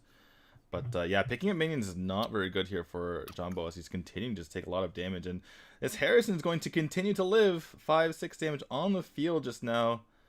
Just needs that 9 more. Instantly Arcane Intellect. Yeah, this is the point where it's actually getting Frost Nova. Oh! Gets the Frost Nova of all things. The only way that Xixo in his mind could lose this is if there's a damage spell in hand right now and Xixo picks up it, or Zhangbo picks up another one, but that might be lethal. Is it? So it's going to be 4 + 5. That's going to be enough to finish this out, and Xixo is going to be your champion of the Celestial Grand Show. Well played to him. Fantastically done from Xixo. He played that absolutely brilliantly. Putting the Harrison in your deck, step 1, worked out brilliantly for him. A really nice tech. And then also using the body of the Harrison rather than just the weapon destruction effect to mean he didn't have to wait for Alexstrasza to close out the game. Because very often in these freeze mage games, you're just hoping to completely run your opponent out of stuff and then slowly grind them out with some of your damage spells going to face earlier on. But just putting in that 15, or was it even 20 damage with Harrison? It's just 20 damage. That's insane. That you never get in that much minion damage as freeze mage. Or just with Harrison in general. When has Harrison ever done 20 damage? Just cracking that whip to the face. Whoops! Every single time. Get in that museum, you boss! He's putting Thrall in that museum right now. And as you can see, Zhangbo a bit disappointed, unable to get first place this time. Brings some $6,000 though. But wow, that never see, like you mentioned, Harrison getting that much damage and getting that much damage as a freeze mage. That's pretty insane. No burn in the hand at all for Xixo. Picked up the Icelands eventually. Not. Picked up the Frostbolt. That was obviously enough. And like Xixo mentioned, there was not enough luck in the world for Zhangbo to win this one, as he, cheekily said in his interview. I mean, Eloise coming back for our interview, so we're gonna go on the Chinese stream and put up the audio. 同时也拿下了本届 NSL 2016至2017赛季炉石传说大师赛的冠军。那这样的话，还是想要问一下 Xixo 在今天的比赛当中感觉如何呢？包括现在已经赢到了冠军之后，感觉如何 ？How do you feel about your match today? Like, how do you feel about winning the whole thing? I mean, obviously, I feel good about it. I really like the format. It's like a lot more rewarding than the other formats and other tournaments. So, yeah, I really enjoyed the tournament and want to thank the organizer for the chance. 这个比赛的奖金很多，所以我很喜欢，所以想要感谢主办方。也是一个非常乖的选手。好，再次恭喜到 Xixo。那这样的话，我想问一下张博，其实张博今天输到比赛很可惜，本来是2-1的成绩是领先的，但是最终的话，由于第3把猎人的一些最终是没有能够赢下比赛。那觉得今天自己的那个失利的方面是在哪里呢？我觉得我的卡组应该都是优势吧，可能就是猎人那一把自己打得不好输掉了，然后后面运气也不太好吧。没有关系，张博永远是我们观众心目当中的好学生。张博，你依旧是我们在这个中国目前我们的炉石传说的选手当中顶尖的。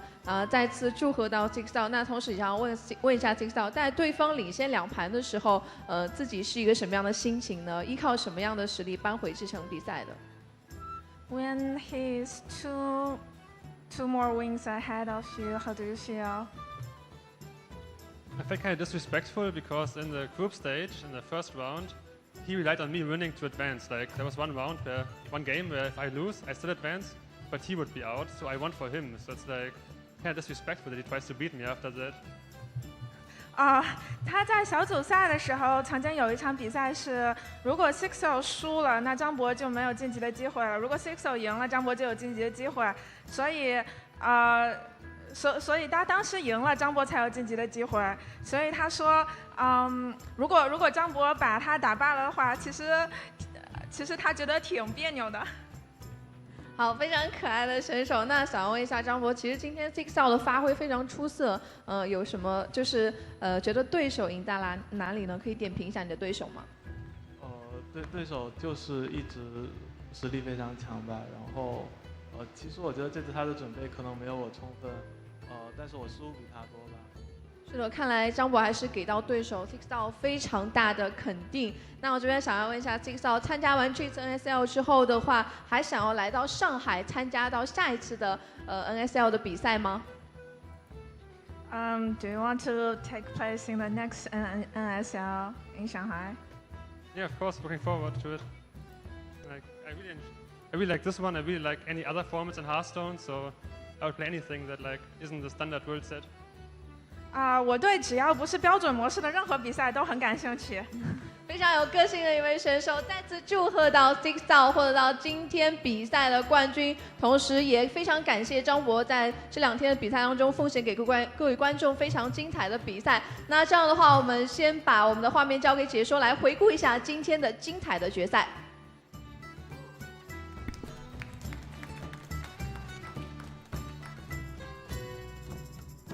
好的，欢迎回来。那么刚才也是听了2位选手的一个采访，很有意思啊。Xixo， 我觉得他和张。Alright guys, that'll do it for us. We're just waiting for them to finish up so we can finish up as well. And pretty good finals, I would say. Xixo coming back from down 1-2 to take the final few games and very well played on his side. Bit of a better performance, I would say, from Zhangbo, even though he lost this and won in the semifinals. Just considering, like, you know, it was a bit shaky there, but Xixo able to take it in the end. But Derek, want to say anything before we get out of here? I would like to say for both this bit of it and also just for all of the Celestial Invitational and Grand Show, thank you very much for bringing me on. It's been an absolute pleasure to cast it with you, as ever. By the way, before we end the show, we need to have one last meme and just point out that Xixo did not grab the mic and Zhangbo grabbed the mic. And so that is the difference between the two players right there. That's the attitude of a winner from Xixo. Calm, composed, respectful, leaving that mic well alone. Also, if you look at it, or if you listen to it, Xixo was much easier to hear him, right? Because when Zhangbo grabbed the mic, he actually pulled it away from him, and so he couldn't hear Zhangbo as well. So just trust the interview; they know the distance. Anyway, they absolutely know a recap of our match today started off with a Warrior Mirror that Zhangbo took, Xixo bringing it back with the Rogue, and then Zhangbo coming with a Paladin. And then after that, Xixo winning 3 games in a row. After that, And this is our bracket. Xixo is our champion. Zhangbo in second place. $8,000 here for Xixo and $6,000 for Zhangbo. However, they did win a lot of money earlier, $1,000 per match earlier. So I believe Xixo goes home with 15,000. I believe Zhangbo goes home with 11 total. And then our third and fourth place players, even though they received $4,000 and $2,000 respectively from this portion of the tournament, I think they both went home, speaking of Eloise and Lovelychook, with $8,000 apiece. I would be very happy with going to China for a few days and taking home $8,000. So even though they came third and fourth, I would not be complaining at all. Well, they did play a lot of best of 17s, if you remember back when. So what? You got paid $1,000 if you won it. I had to cast them, mate. They were just playing. Hey, we paid you for that. Come on. Yeah, it was a delight as well. I love to do it, but I would love to do it even more for $1,000 a piece. It's all, it's all... Unless you lose, and then you're sad. Like Breath. Okay, and then you get nothing. All right. And then Breath is sitting at home very sad. Every time a single tear rolls down his breathless face. His breathless face, but he is breath. Yeah, he's dead. That's all. Yeah, as well. He's dead. He has so much breath. I'm not sure what we're doing. Is she just closing up the show, or are we playing another card game? Oh god, I really hope not. Well, we could just finish. It's not like it's, we could just get out of here if that's the case. But yeah, I guess so. I imagine she's probably wrapping up. Seems like it. Oh, they're getting everyone to get on the stage? Who is this guy? Oh, one last. Oh, the presentation. The trophy / money presentation? Oh, wow. I'd imagine. That's cool. I wonder, we've seen a lot of fluctuation in how good different Hearthstone trophies are, because I don't know if you saw, but the one that Shoot got a DreamHack Austin, it was absolutely garbage. It was this tiny little dollar store looking trophy that it's just it was about 4 inches tall and just had a tiny little star on the top, whereas Chucky got this giant thing with a massive Hearthstone logo on the front. Yeah, I actually didn't. I heard the meme. Sorry, I had to refresh. It was a solid meme. Yeah, I heard. I heard about how crappy it was, but I didn't actually see it on stream. Wasn't much to see. So this is the Neo TV guy. Okay, stream is going nuts now. Just at least he's doing it now. This is the English stream, so we get to say whatever we want. But the reason why I say that is because I think the Neo TV guy is the one who messed up the schedule. Right. Okay. Because it was initially. Oh, what for? It was initially Xixo leaving him stranded in China. Yeah, exactly, and also making it so that Thais, Kalento, and RDU had to drop out. So... Yeah, it was a bit awkward because obviously after the Celestial Invitational happening in October, this part of the Grand Show, well, it wasn't even going to be called the Grand Show. Just the second part of the Celestial Invitational was meant to happen fairly soon after. Right. But it underwent new management, didn't it? And they wanted to. The design document we got for the cast was pretty funny, to be fair. Are you tired of boring old stuffy Hearthstone with predictable outcomes where the better player wins? Well, let's just throw all of that out the window. All right, looks like. And actually, sorry, go ahead. Arguably, there was more skill in these ones than there were in other ones. Hardly any Taunt Warrior, which is the dumb deck that nobody likes. That's just an objective fact, and nobody likes that deck. Oh, here Eloise getting a taste of what it would be like to win a tournament. Wow, even she gets a massive... Wait, she gets 4,000? I thought she got 2,000. They just took the money from Lovelychook and gave it to her. You don't deserve this. I'm trying to read... Okay, I don't know what fourth place is. There's no 4 on it, so... Unless there's a word for consolation prize or something. Yeah. I don't know. Maybe that's just her fee for translating for Xixo. To put up with him for 20 seconds, you get $2,000. That would be pretty amazing. Did we get the prize money wrong? Lovelychook's walking up. They gave him $2,000. He's like, what? Poor guy. He's smiling. He's like, hey, I'm here, guys. 3rd place. 4,000. What? He's like, yeah, you already won a Ferrari. You get out of here. Oh, he gets 6,000. Oh, they're bumping up the prizes. No, they're gonna give Xixo 2,000. They're like, screw you, you're not Chinese. You're not Chinese. Yeah, get out of here. He's like, what? What happened? What? We're tired of stuffy Hearthstone. In this one, the winners lose and the losers win. Didn't you know? Did you not read the rules, you idiot? The thing is, it's not like a situation where we were given wrong information. It was shown on screen multiple times. Like 642. It's not like they gave us like he gets 8,000. So we're assuming that Xixo gets 10,000, but you never know. Oh God, please give him the $2,000 check. That would be so funny.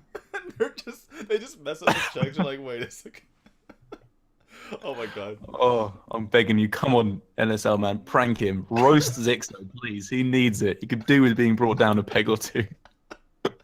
Oh my God, I'm waiting so hard to see what check that is. He's like walking out, just doesn't suspect anything. You got punked. $2,000. Yeah. Oh, get wrecked, son.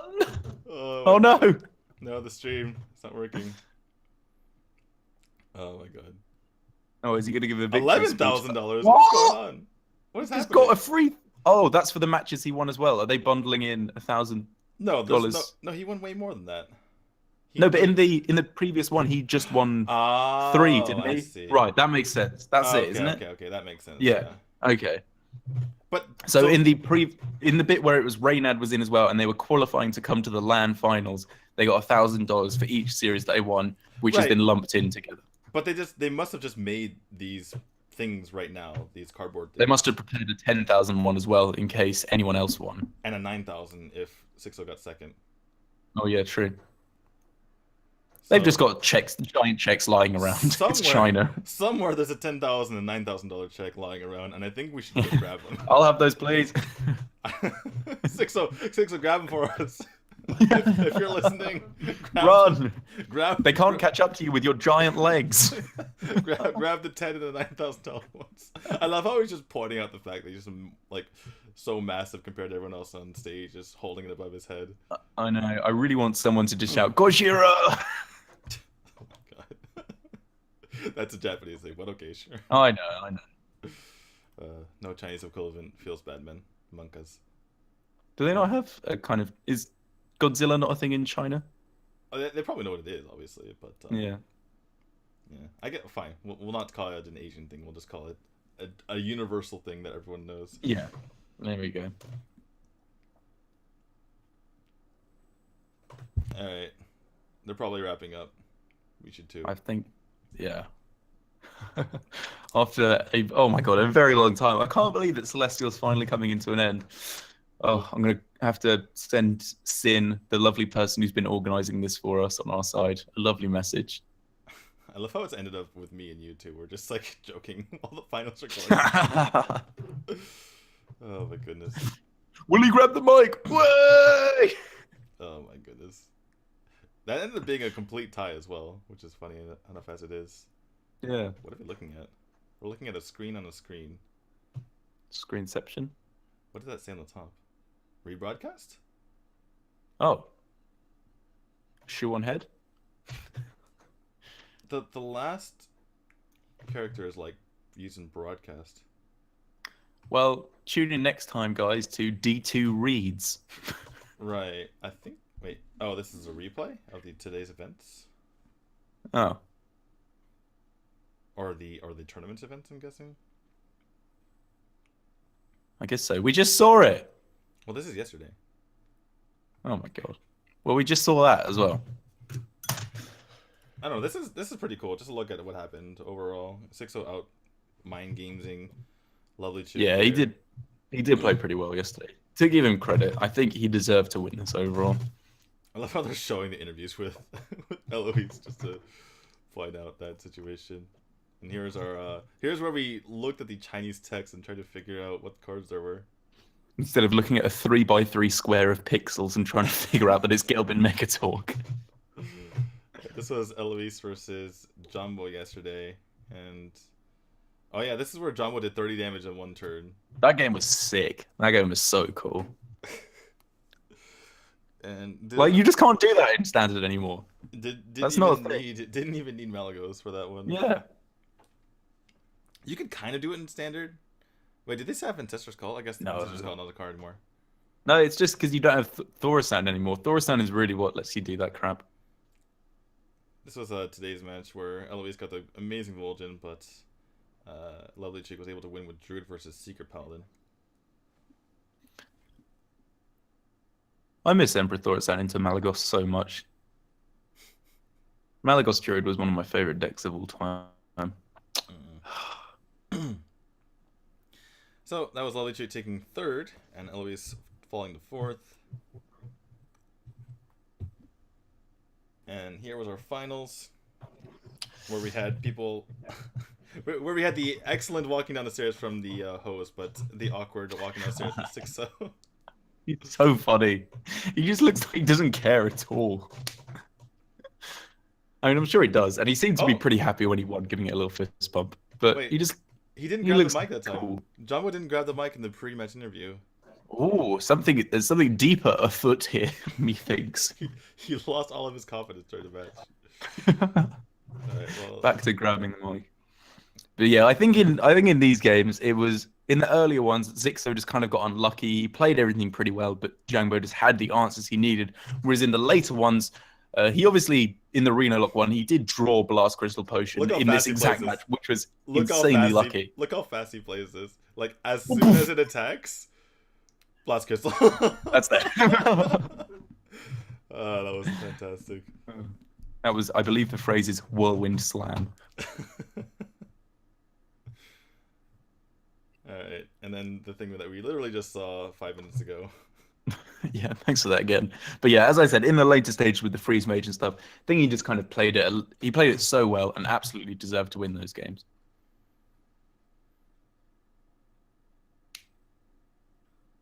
Alright, looks like we're finished here.